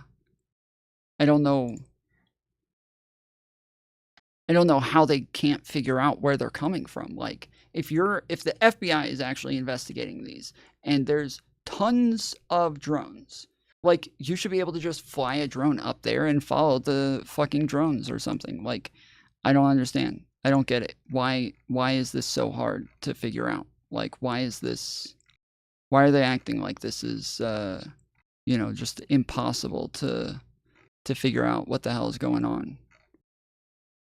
I don't get it. It doesn't seem... It's new deep state, Elon, Trump, etc. Yeah, sure. It's the freaking deep state. They're sending all the drones, of course. That makes perfect sense. It's got to be the deep state. Yeah. Yeah, I don't know. I like, I've had tons of people asking me about this. I'm like, I don't really have a take on this. Like, I just don't, I don't think it's a big deal, but I don't know. The FBI asking that residents share any videos or photos they may have of the flights, along with other relevant information. Do want to bring in Olivia DeMatti. You said relevant. Along with other relevant information. Relevant. Do want to bring in Olivia DeMatteo. She lives in Mendham Borough, New Jersey, and is joining us to talk a little bit more about what she's seen, because I know, Olivia, you have seen some of this. So the images and videos here only show so much. So can you explain to me what you're seeing? Who is she? DeMatteo? So you have seen some of this. Talk a little bit more about what she's seen, because I know, Olivia, you have seen some of this. So Olivia DeMatteo, she lives in Mendham Borough, New Jersey, and is joining us to talk a little bit. So she's just a Jersey girl. That's it. It's just a girl who lives in Jersey. That's it. She just lives in Jersey, so we're going to bring her on to talk about this. What you're seeing. So immediately when you look out your window between 6 and 7 o'clock, you're going to see these bright green and red lights. You don't know if it's an alien, people are calling them drones, but at the same time, we don't really know if they're drones. But you're just seeing this basically unidentified lights outside your window. It's wild to see. And what are family members, friends, just about everyone saying about this? Because I know it's kind of the talk of the town, especially. Yeah, she's a freaking alien. That's what it is. She's an alien, and she's trying to play this off like she's a real human, and she's she's just here as a witness of these drones. That's what they are. They're drones. They're not ships. They're just drones. And it's probably, it's worrying. Hopefully the FBI will get this figured out pretty soon. All across New Jersey. I mean, people are definitely concerned. The police don't know what it is. The government doesn't know what it is. Nobody seems to know what it is, but they're saying there's no threat to the public. So it makes people think that they know more than what they're leading on. That's not what they said. They didn't say there is no threat to the public. They said there is no known threat. That's what they said. Not that there is no threat. They said there is no known threat. But they have to find some way to push a narrative. Like they said they don't know what it is, yet they know that it's not a threat. How do they know that? That doesn't make sense. This is a contradiction. No, it's not a contradiction. You're just misquoting them. And that's definitely concerning to a lot of people, to most people. Have you ever seen, anything like this? No. And, we're calling them drones, and a lot of people who haven't seen them are thinking they're the little camera drones, the Google Maps drones, but they're not. They're like the size of small cars. They're huge. So it's something that no one's ever seen before. Is it concerning overall? Cars. I know you've kind of spoken on that already, but are you having... I have a bunch of drones. I've got a bunch of them. And most of them do have lights at the bottom. And, they're fair. My biggest one is like this big. This is my biggest one. And normally they all have red and green lights on the bottom. That's normally the colors that all drones have is red and green. It's not a convincing skin suit, dude. It's just not. She didn't, I don't know. That's just not, the eyes are too far apart. The faces, and it looks like somebody is inside of the face. It looks like it. It just looks like there's someone in there, Trouble sleeping at night because this is flying overhead. The first couple nights that I did see them, it was definitely concerning. I was opening my blinds a little bit to like peek out to see, oh my God, is there a drone right outside my window? But honestly, I'm so used to it at this point. It's been happening just about every night for the past week and a half that the shock factor has worn off and I'm sleeping fine, but it's definitely concerning still. How close are they actually getting? Are they up in the sky super far up there, or do they get fairly close? I want to say they're like, they're just above the treetops. So they're not like looking through your window per se, but they're definitely, they're not plane height, but they're kind of like in the middle of plane and ground. So like 50 to 100 feet. Halfway up. The fact that the Halfway FBI is involved in this investigation. They're halfway up. So how high up are they? Halfway. Yeah. Working there with state officials. What does that say to you? Does it make it any more surprising, concerning, anything like that? It definitely makes it more concerning. I mean, anytime the FBI involved, that means there's a definite threat to the public. That's kind of what I was brought up thinking. And the fact that they're saying there's no threat, but the FBI is involved, it's just the math isn't mathing here. Anytime the FBI is involved, there's a definite threat. Of course, there's an obvious threat. It's if the FBI is involved, then yeah, that means there's definitely a threat. It's not called the Federal Bureau of Investigation because that would make it sound like they're trying to investigate if there is a threat, right? Sounds like they would investigate things and then maybe come to a conclusion on whether or not there is a threat. But the I stands for indubitably a threat. I'm pretty sure that's what it stands for. Here, it's not making sense. What question or questions do you hope are going to be answered soon? I imagine you have quite a few of them. Yeah, I mean, I want to know why they're here. What is their purpose for being over Mendham? We're a small town. There's not much going on here, but, a coffee shop and a couple car dealerships. Like, what purpose do they have for being over our houses every single night? All right. Olivia, thank you so much. They want to see what human life is like. They want to see what it's like to live as like a normal human on Earth, and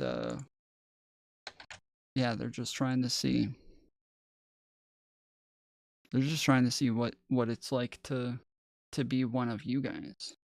So much for taking the time to join us here and discuss this a little bit. Of course, as we mentioned, the FBI is investigating. They say they're trying to figure out exactly what this is, so we're going to keep in touch with them to get more details here. But I did want to ask, is there anything you want to add specifically before I let you go? Bro, he found a chick that he thought was kind of attractive that was talking about this on Facebook, and this was a good excuse for him to get her onto his show. And now he's like, is there anything else you wanted to add? Is there somebody that you thought was on camera with us tonight that was attractive, or somebody that you would maybe consider going to dinner with? Anything you want to add like that? Anything?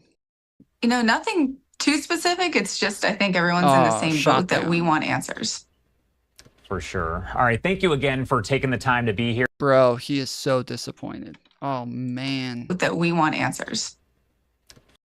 Look at that. Look at the eye roll and everything, dude. He was not happy. She's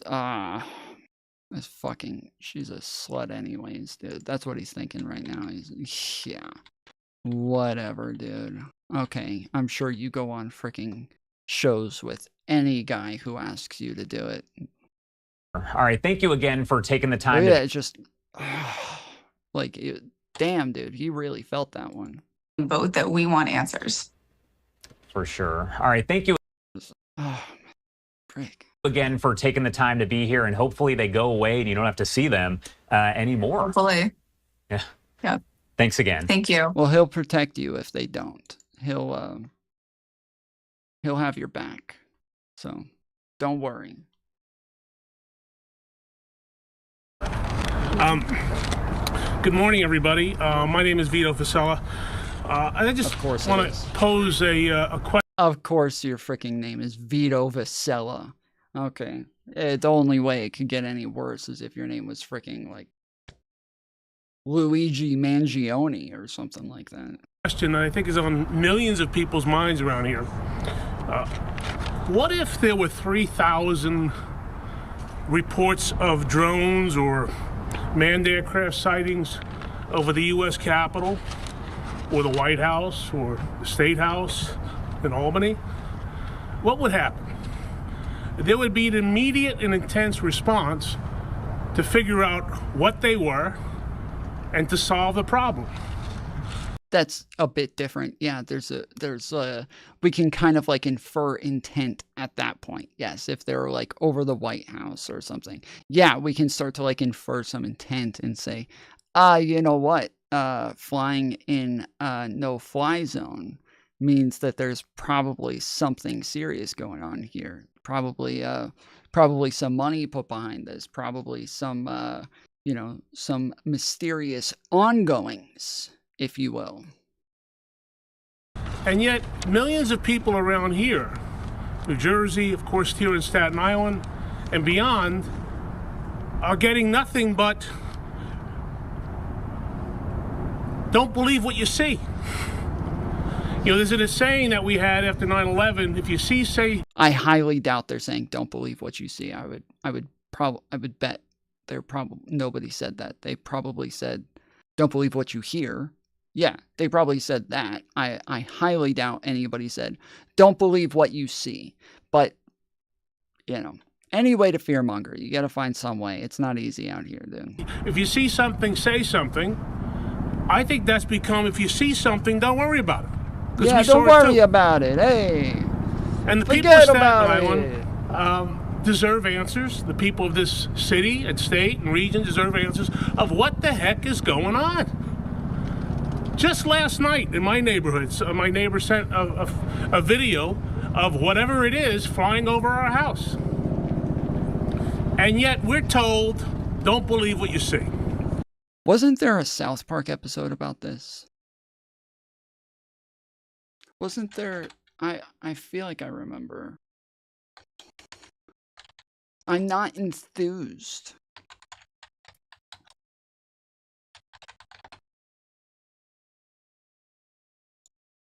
Hey, douchebag, you doing anything cool? Hey, Eric. I'm just looking at a video of bird eggs that I took. Oh, God damn it. Nobody's doing anything cool. I'm so bored. Everything is so stupid. I don't know, this bird nest is pretty neato. No, it isn't. My dad and I shot it yesterday at the lake. That's stupid. You can see the mama bird fly in. I'm dying of boredom. We took all kinds of videos with it. It's not for spying on people. Butters, that's all drones are for. If we use it for a couple minutes tonight, your dad will never know. Well, he'll know. You can hear it take off. Okay, good idea. We'll take it over to my house. Come over after dark, and don't tell anyone. No, Eric, I don't want to.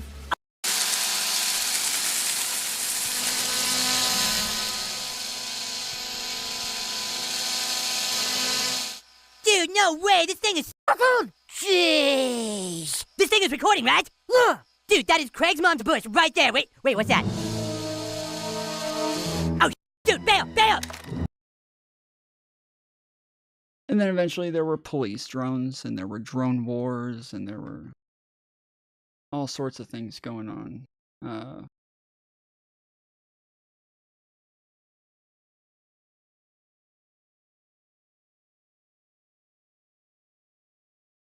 So yeah, and everybody wanted to see Craig's mom's bush.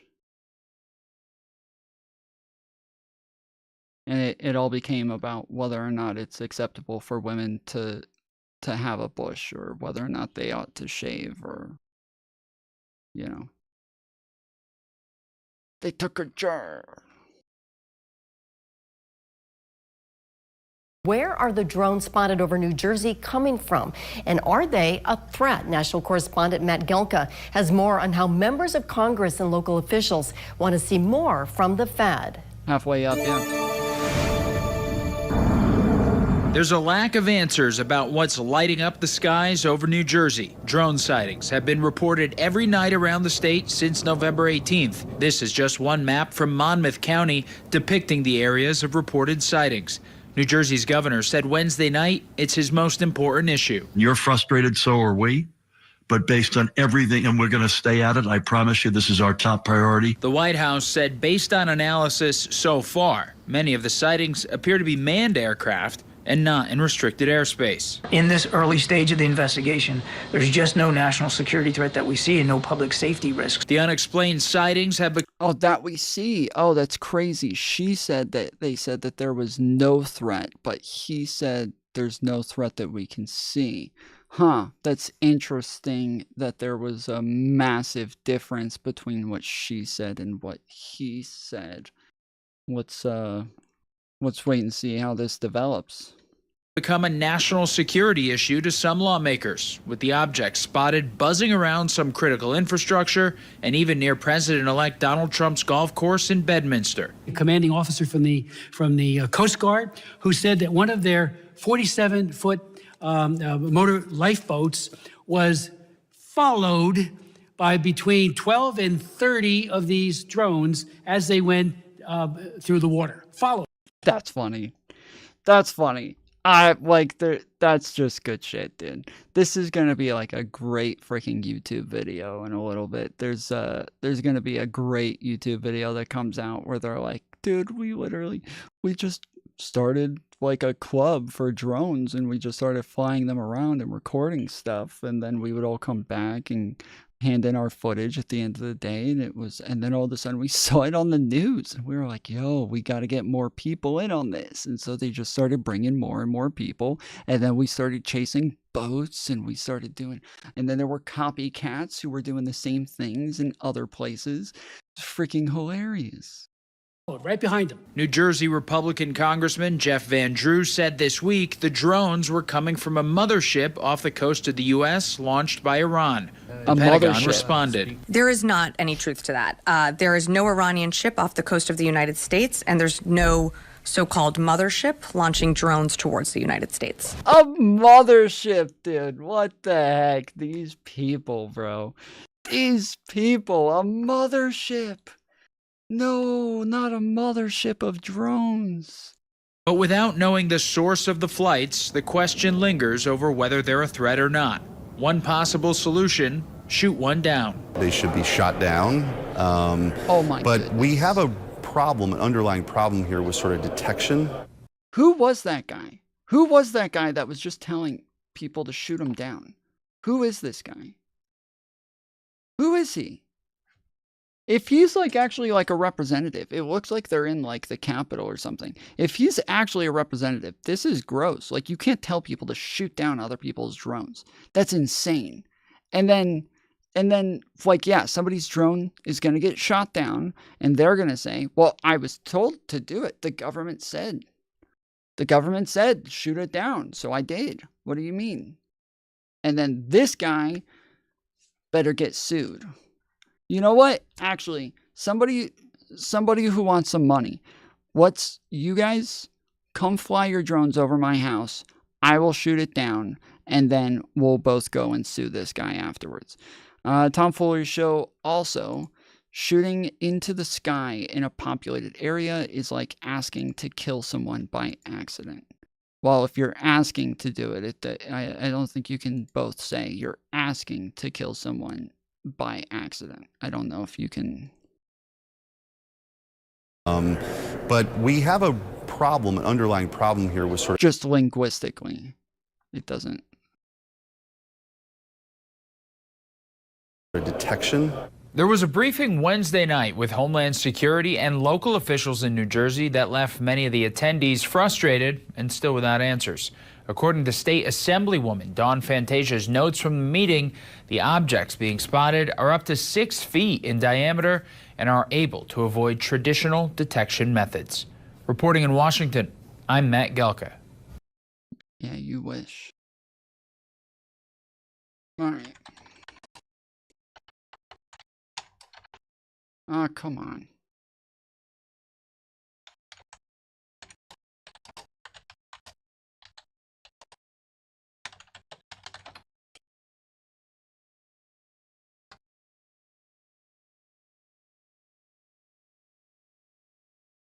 All right, let's see. How Washington learned to stop worrying and embrace protectionism. Biden's embrace of Trump-era tariffs is emblematic of a broader change in U.S. thinking on trade and towards China. This is from the FP. Who's FP? Who is FP? I don't know who this channel is. Or, not channel. Foreign policy. Okay.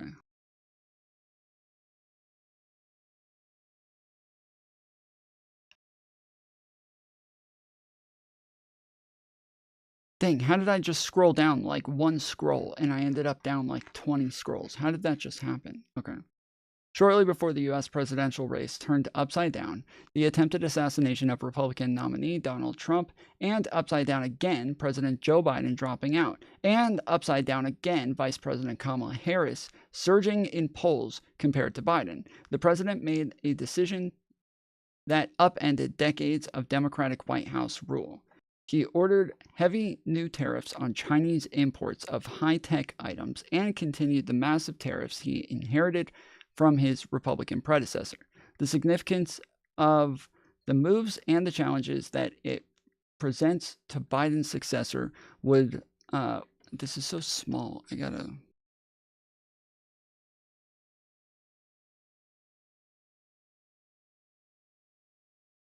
The significance of the moves and the challenges that it presents to Biden's successor was obscured by the roller coaster's news cycle.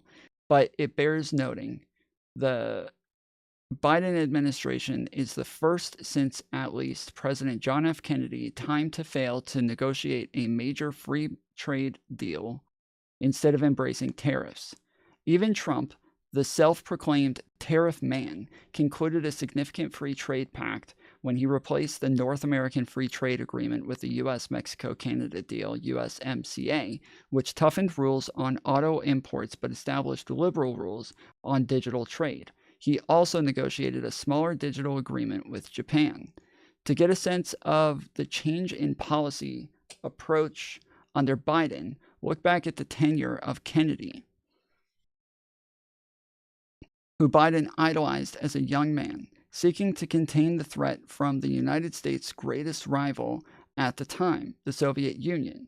JFK turned to free trade. He pushed the Trade Expansion Act of 1962 through Congress, which gave him the tariff-slashing authority to negotiate trade deals with countries that might be tempted to line up with Moscow. A vital expanding economy in the free world is a strong counter to the threat of the world's communist movement, Kennedy said when he signed the bill into law. 62 years later, and facing this century's existential challenger, China, Biden has also cited foreign policy concerns as central to his view on trade. But Biden flipped Kennedy's reasoning on its head, arguing that trade protection, not liberalization, is essential to competing with the United States' top rival, China. My administration is combining investments in America with tariffs that are strategic and targeted, Biden said in May, explaining why he sought to block Chinese imports of electric vehicles, semiconductors, and other products deemed crucial to American security. The turnabout is emblematic of a broader change in U.S. economic and political thinking that is unlikely to be reversed under either a President Trump or Harris. The era of hyperglobalization, which began around 1990 and saw global trade jump by 60% in 20 years as supply chains spread across Earth like spider webs, has come to an end. We are now in an era of growing protectionism, and as trade growth has stalled, the United States and many other advanced economies have hiked tariffs and begun subsidizing industries that they view as critical to their well-being. The primary reason for the U.S. turn on protectionism is the growing economic and military challenge from China, but it also reflects a profound change in ideology. The gains from trade, lower prices, overall improvements in living standards, greater competition are no longer seen by many political leaders as worth the downsides in the loss of manufacturing jobs, dependence on imports from adversaries such as China and Russia, and political polarization. The Trump administration, packed with anti-free traders, gave a big push to this neo-protectionism. The Biden administration has confirmed and deepened the shift. Biden's team includes people who spent decades campaigning for free trade and have now embraced protection, including Treasury Secretary Janet Yellen, National Security Advisor Jake Sullivan, and Biden himself. How did the dramatic turnaround in perspective happen, and so quickly too? Before Biden took office, his advisors were already rethinking trade policy. Sullivan was a senior official in the Obama White House that made the Trans-Pacific Partnership, the TPP, a proposed trade deal with a dozen Asia-Pacific nations, the heart of its economic policy in Asia. Sullivan later served as Vice President Biden's top security aide, and his colleagues say shared Biden's view that the TPP was important strategically to strengthen ties with Asia.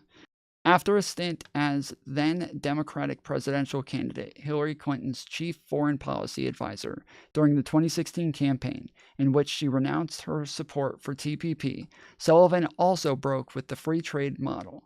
In 2020 foreign policy article co-written with Jennifer Harris, a former Clinton aide who successfully lobbied for together anti-China provisions in the TPP, the pair argued that trade deals too often had helped mainly big business, not workers. Okay, let's see.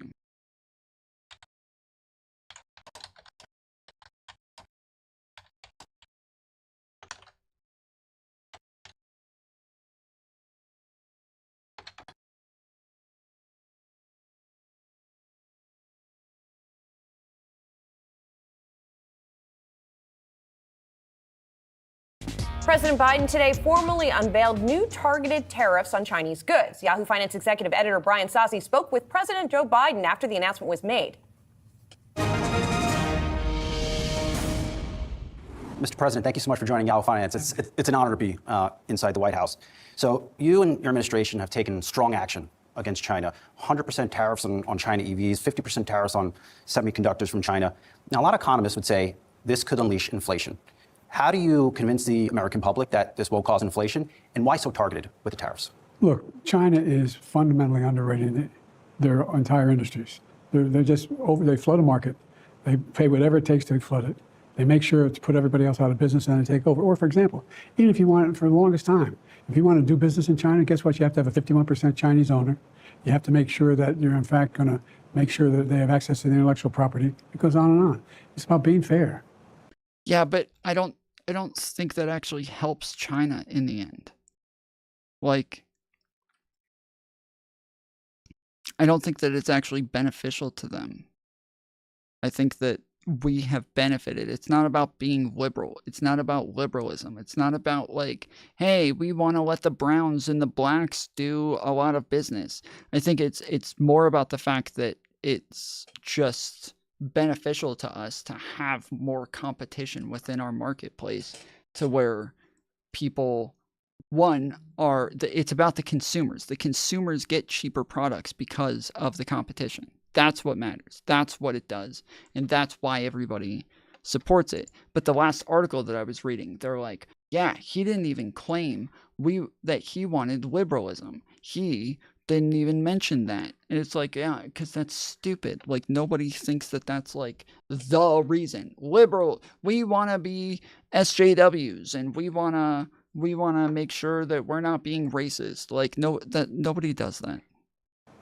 And look, it's about saving American jobs, because if we allow them to continue what they're doing, to flood the market with EVs that are incredibly cheap, they're not making any money on them, deliberately doing it to put other people out of business. So we're going to protect the American auto workers, we're going to protect American steel and American aluminum. Do you believe this will lead to retaliation from China?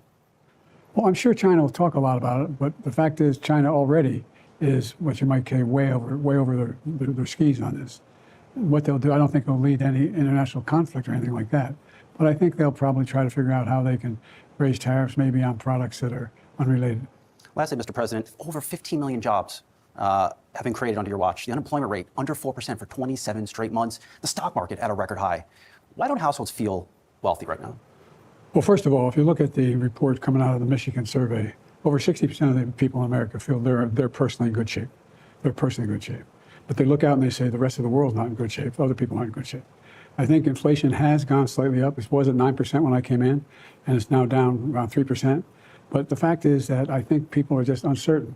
And that's there's absolutely no shot that when you ask people if they feel good, that they're answering whether or not they feel good based on whether or not other people are feeling good. Although, okay, maybe that is. I think the guy said that maybe he was asking about, I don't remember the question, but maybe he was asking about the fact that a bunch of Americans have said that they don't like the direction that the country's going in.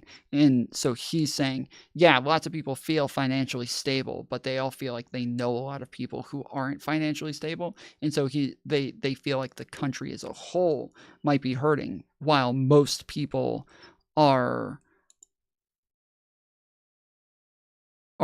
feeling good. Nah, he's right on that. Perception extends beyond themselves. Right. Well, I mean, this is why that's why I brought that up, because I didn't even hear the question. But I remember when people were saying, like, dude, most Americans say they don't like the direction the country's going in. I'm like, yes, I've also said that. That has nothing to do with Joe Biden. It has more to do with you guys. Like, it's you guys voting for freaking Trump and being brainwashed by all of his bullshit. That's why I don't like the direction the country's going in. That's why we got to be steady, stay the course, and continue to produce these incredible jobs. And by the way, the pay for the jobs are outpacing the inflation rate they're paying. We're going to be able to deal with this. It's going to take a little more time, but we're just focused on it. Mr. President, thank you so much. We appreciate it. Thank you, man. Thank you. Now, we bring up all the time that inflation, that like wages outpaced inflation, whereas in reality, like, and we normally apply this to Biden, right? It happened under Biden, so we're just going to give him the W. In reality, it wasn't Biden that did that, though. Biden had nothing to do with the fact that, like, wages outpaced inflation, that real wages were above inflation, because the fact that wages stayed so high was because of our labor shortages.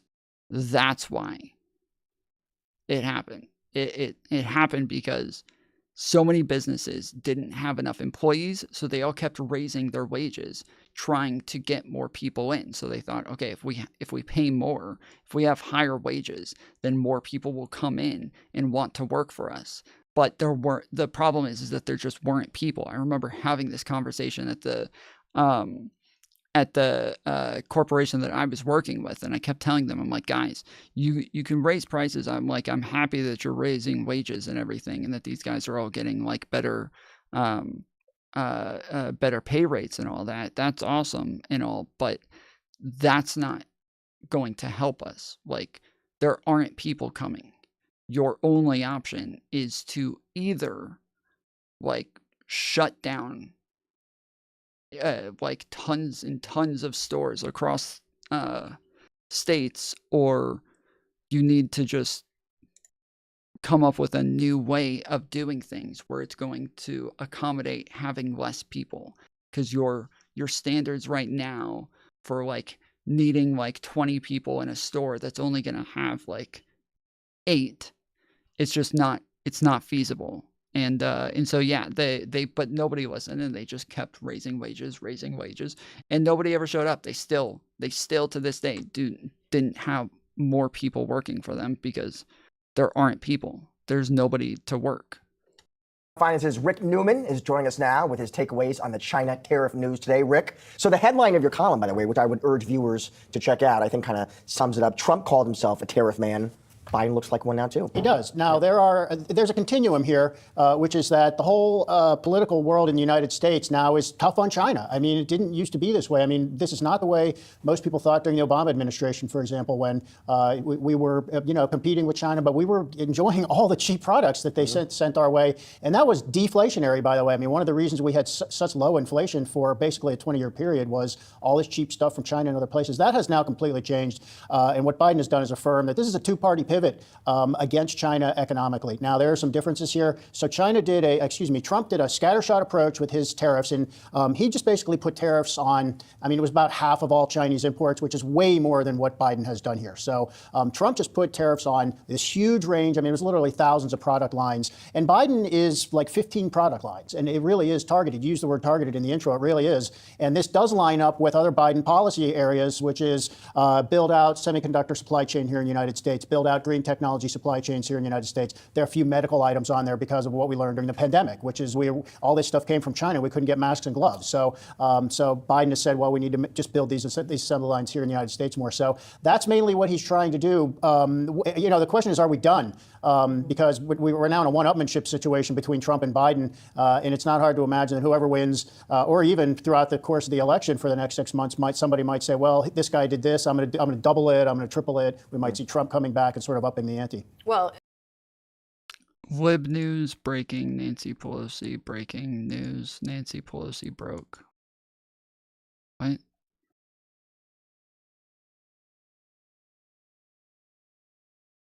I don't know what you're freaking out about. All right. Well,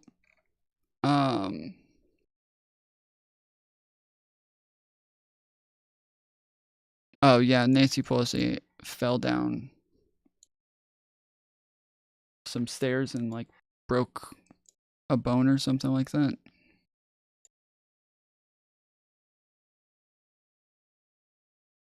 Pelosi admitted to hospital after fall on stairs in Luxembourg. Pelosi was admitted to a hospital after she sustained an injury during an official engagement in Luxembourg, but is continuing to work, a spokesperson said. Pelosi went to the hospital as a result of a fall on the stairs. Wait, continuing to work where? Where does she work?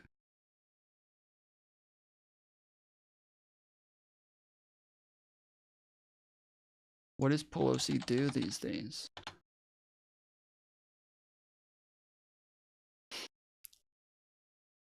Nancy Patricia Pelosi is an American politician who served as the 52nd Speaker of the United States House Representative from 2007 to 2011, and again from 2019 to 2023. Previous offices, current office, Democrat, California, 11th District. Huh.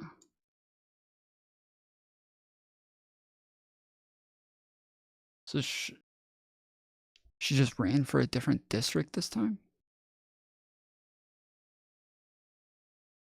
I thought that she was out. I thought that when she stopped being the Speaker of the House, I thought she just left completely.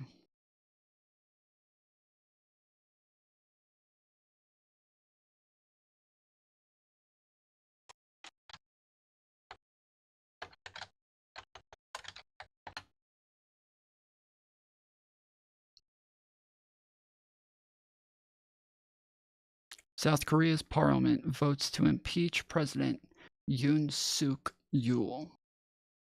Or Yeol.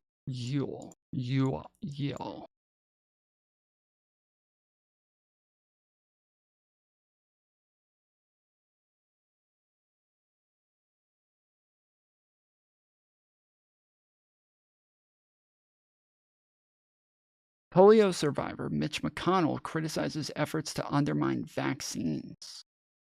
Based? Freaking Mitch McConnell is freaking go?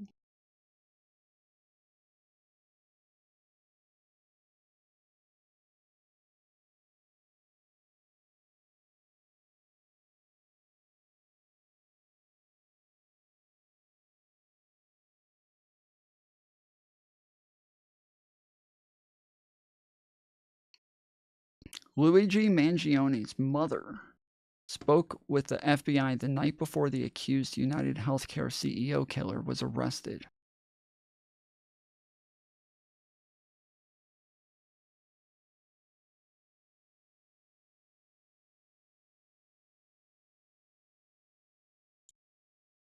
Oh my goodness, I hate these websites, dude. Oh my goodness, stop it! I freaking swear, dude. I'm just trying to unmute this. They won't even... You can't even listen to it. You're not even allowed to listen to their freaking ads these days. And then later, once it's done and I unmute it, it's just going to play again. Okay, there we go. What's happening, What do you have to say? What's going on, Luigi?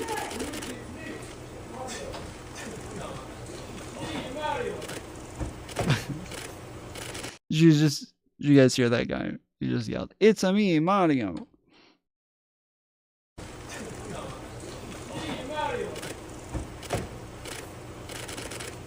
see him in the background.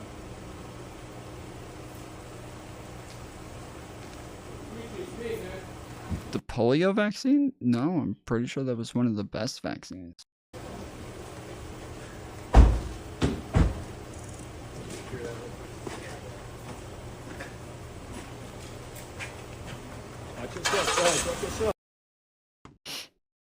The FBI spoke to Luigi Mangione's mother the night before her son's high-profile arrest and told the feds he bore a resemblance to the suspects wanted for killing United Healthcare CEO Brian Thompson, according to law enforcement sources. Member of the Joint Violent Crimes Task Force questioned Kathleen Mangione late Sunday after receiving a tip from San Francisco police 4 days prior about a missing persons report the family had filed with the department in November, the sources said. Police tipped off the feds after they recognized the 26-year-old's face in surveillance images put out by the New York Police Department after Thompson, 50, was gunned down last week, but his mother wasn't completely confident that was actually her son in the images. The accused gunman, however, was taken into custody the following morning at a Pennsylvania McDonald's before the feds could notify the NYPD of the exchange, according to sources. His mom reported him missing to San Francisco police on November 18th. She noted that she hadn't spoken to her son since July 1st and was unaware of his whereabouts, according to the report. The alleged assassin had reportedly vanished for several months after fleeing the U.S. to Zen out on a solo Asia trip before abruptly returning to allegedly kill Thompson. Damn. Our family is shocked and devastated by Luigi's arrest, Mangione's family said in a statement posted on social media by Nino Mangione, a Republican Maryland state legislator, on Monday. Wait, so one of his family members is also a state legislator?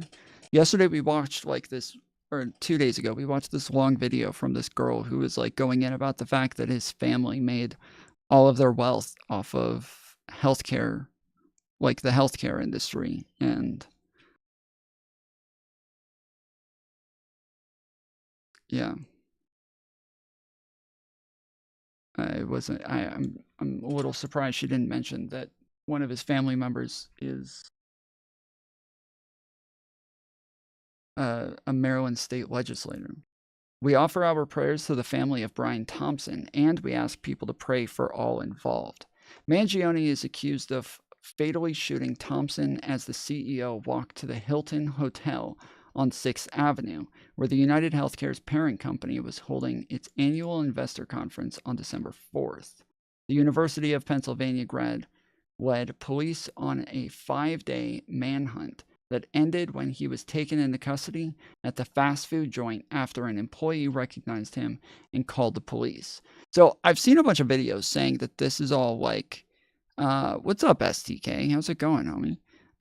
I've seen a bunch of stuff that says that this is all connected, that this is all part of his poetry that he was doing here.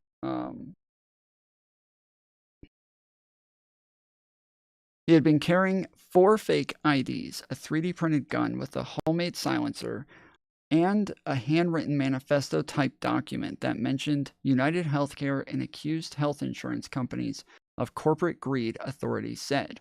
Mangione is facing murder charges and is being held without bail in Pennsylvania on gun and forgery charges, of which he has pleaded not guilty. Manhattan District Attorney Alvin Bragg announced Friday that the accused killer could be extradited from Pennsylvania to the Big Apple as early as Tuesday to face murder charges for the cold-blooded killing. Mangione had been fighting extradition orders that sought to bring him back to the Empire State. Indications are that the defendant may waive, but that waiver is not complete until a court proceeding, Bragg said during a public safety press conference in Times Square. Until that time, we're going to continue to press forward on parallel paths, and we'll be ready whether he's going to waive extradition or contest extradition.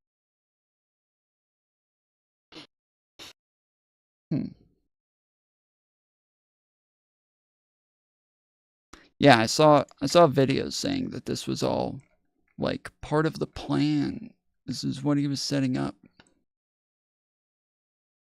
The police claim that Luigi Mangione, the alleged assassin of the United Healthcare CEO, was shaking and nervous when they found him in a Pennsylvania McDonald's, but don't let them fool you into thinking that he didn't want to be caught. He was caught intentionally. Because why would a highly intelligent, Ivy League educated, valedictorian who planned out every little detail of this assassination make such sloppy mistakes? Unless they weren't mistakes. This is what, like, everybody's bringing this up to justify, like, every little thing. This guy went to an Ivy League school. He wouldn't do something stupid. It's like, you mean, like, shoot the fucking CEO of a healthcare company right in front of a camera? Like, is that what you mean? Like, that he wouldn't do something like that, right? No shot. Yeah, no way. I don't believe it either. No way.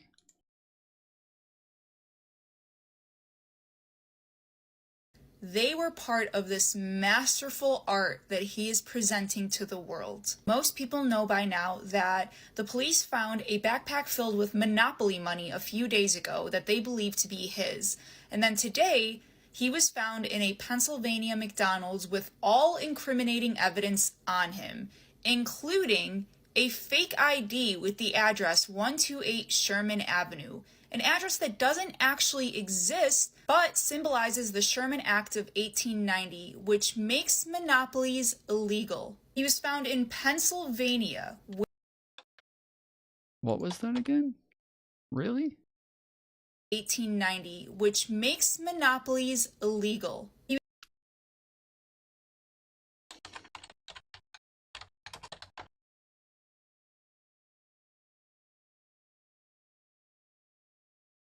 This isn't Luigi Mangione's fake ID. It's a doctored super bad replica.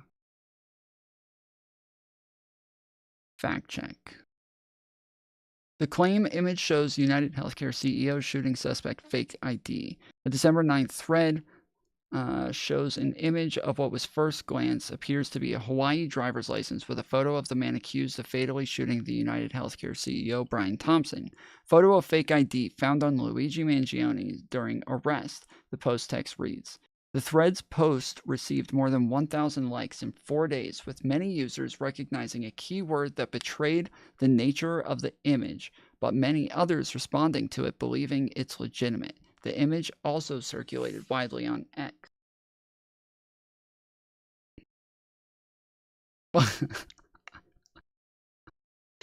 That's funny, dude. That's pretty funny. That's good, dude. I like it.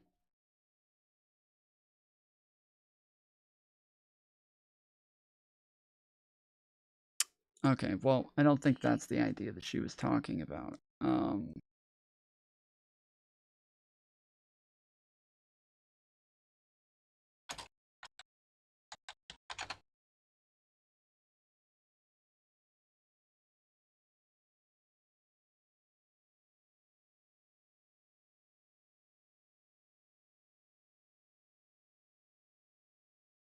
Luigi Mangione, the hidden monopoly meaning. By now, we all know that the backpack police found in the park contained monopoly money. Authorities reported it to the media, not knowing the meaning of it at the time. Monopoly is a game where you play by getting rich as a result of making others poor. Luigi Mangione was just that's not really true. You can get rich in Monopoly without making others poor. But okay. Luigi Mangione was just arrested in a McDonald's in Altoona, Pennsylvania, which many people don't realize is home to the Pennsylvania Railroad, one of the 4 major railroad pieces locations within the game.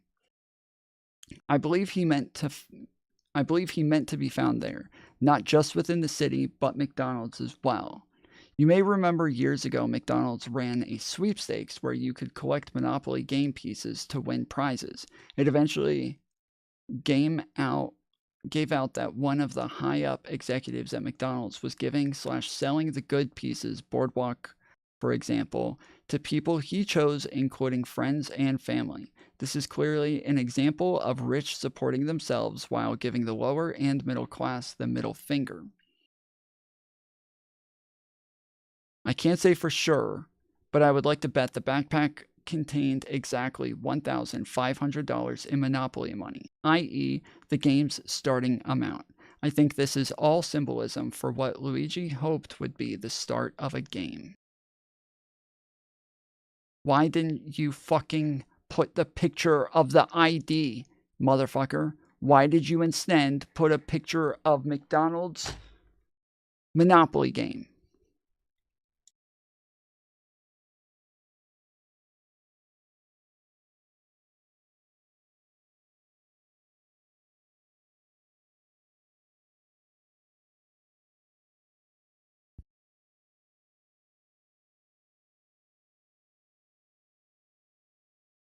I don't know where they're getting this stuff from.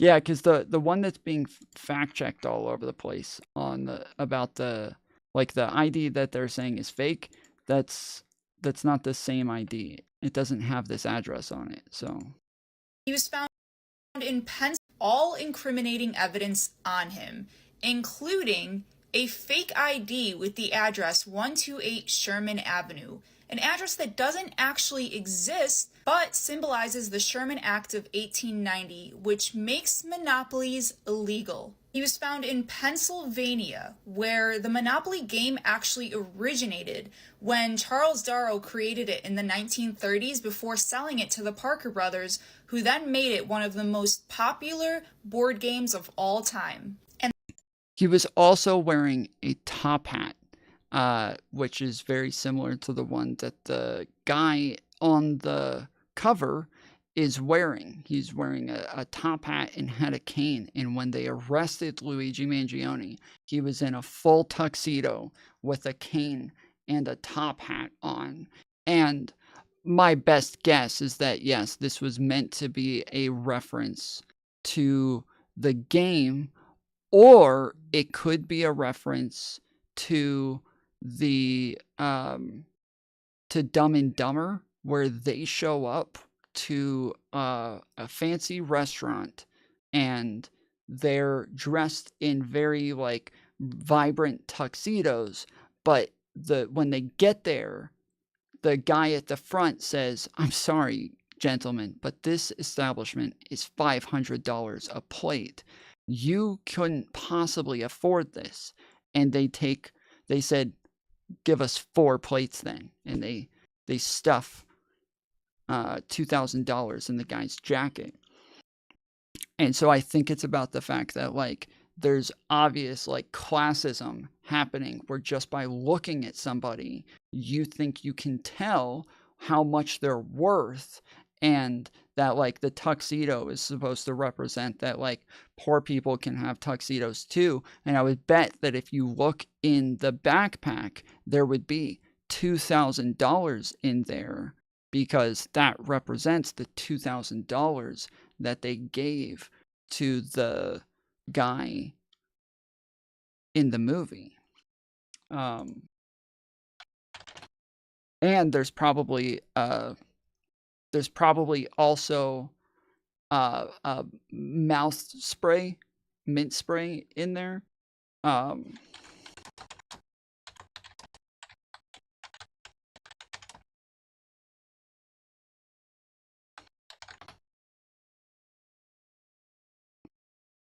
Yeah, if you remember. Excuse me, gentlemen. This is a $500 a plate dinner. Good night. Oh, 500. Oh, okay. All right, no problem. Here, put us down for 4, in case we want seconds.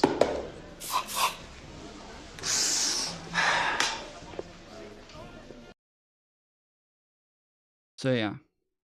And the Pennsylvania Railroad and streets in Pennsylvania are on the original Monopoly board. So why McDonald's?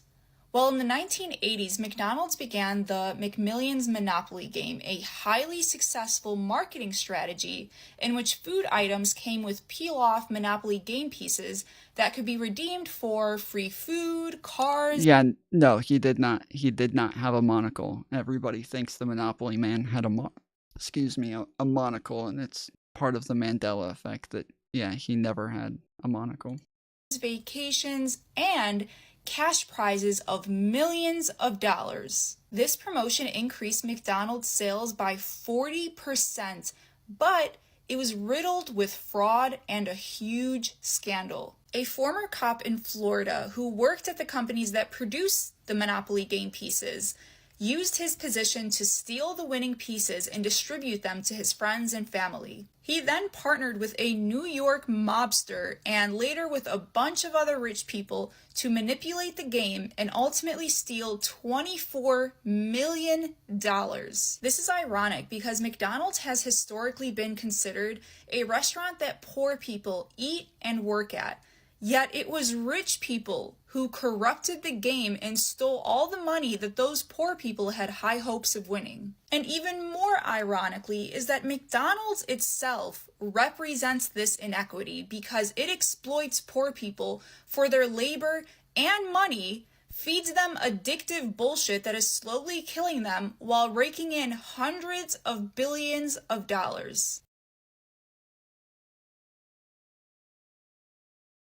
And once they get obese and fat, they're not able to afford health insurance.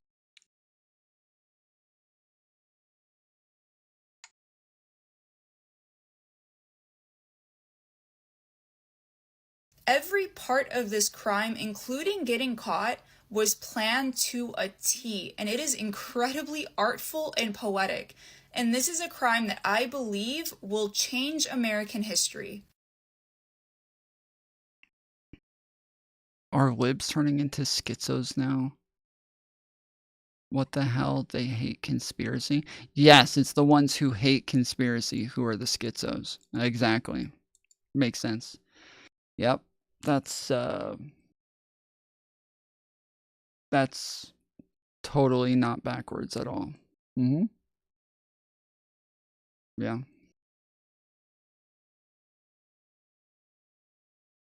All right. I'm getting off.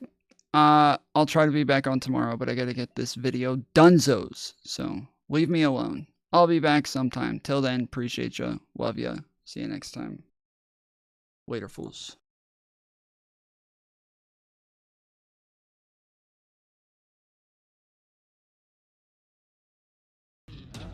Alikatel says, tariffs at short Damn, stack he goblin sounds like he says, just woke up. His voice is CYA deeper. nerds. Thetrib1 says, GG's chat. Tom. MW says, later fools. Hunter Biden's pet crack rock says, libs love conspiracy. Just has to have at least 4 feds pretending to be trumpets. Botrix says, Want to call in? Join the Discord, link. Alikatales says. Yikes. He sounds like a CEO assassin. Felix 954 says. 07 Lily. Mantis says. Yeah, WTF is with the vocal fry. Lobster 2.0 Yeah, says. he just woke up. Alikatales. Rage Pro says. Trump is a communist. RMH223 says. Haha, that went over your head, it's all good. Thetrib1 says. Interviewer asks Trump, earlier you said you had a concept of a plan, but do you have an actual plan? Oh, Trump it was says irony. yes. Okay, I got you. Wait, I have a concept of a plan. Spartacus says. What happened to Mike Pence? Alikatales says. Haha. Joe Blow says. Manji Oni. Alikatales says. Verdict on tariffs, Tom. Biden Chat. loves tariffs. Botrix says. Send a super chat to have your message read on stream. Felix 954 says. Manjona. Mantis says. Jonah, let's go. 100 guys. True. Thetrib1 says.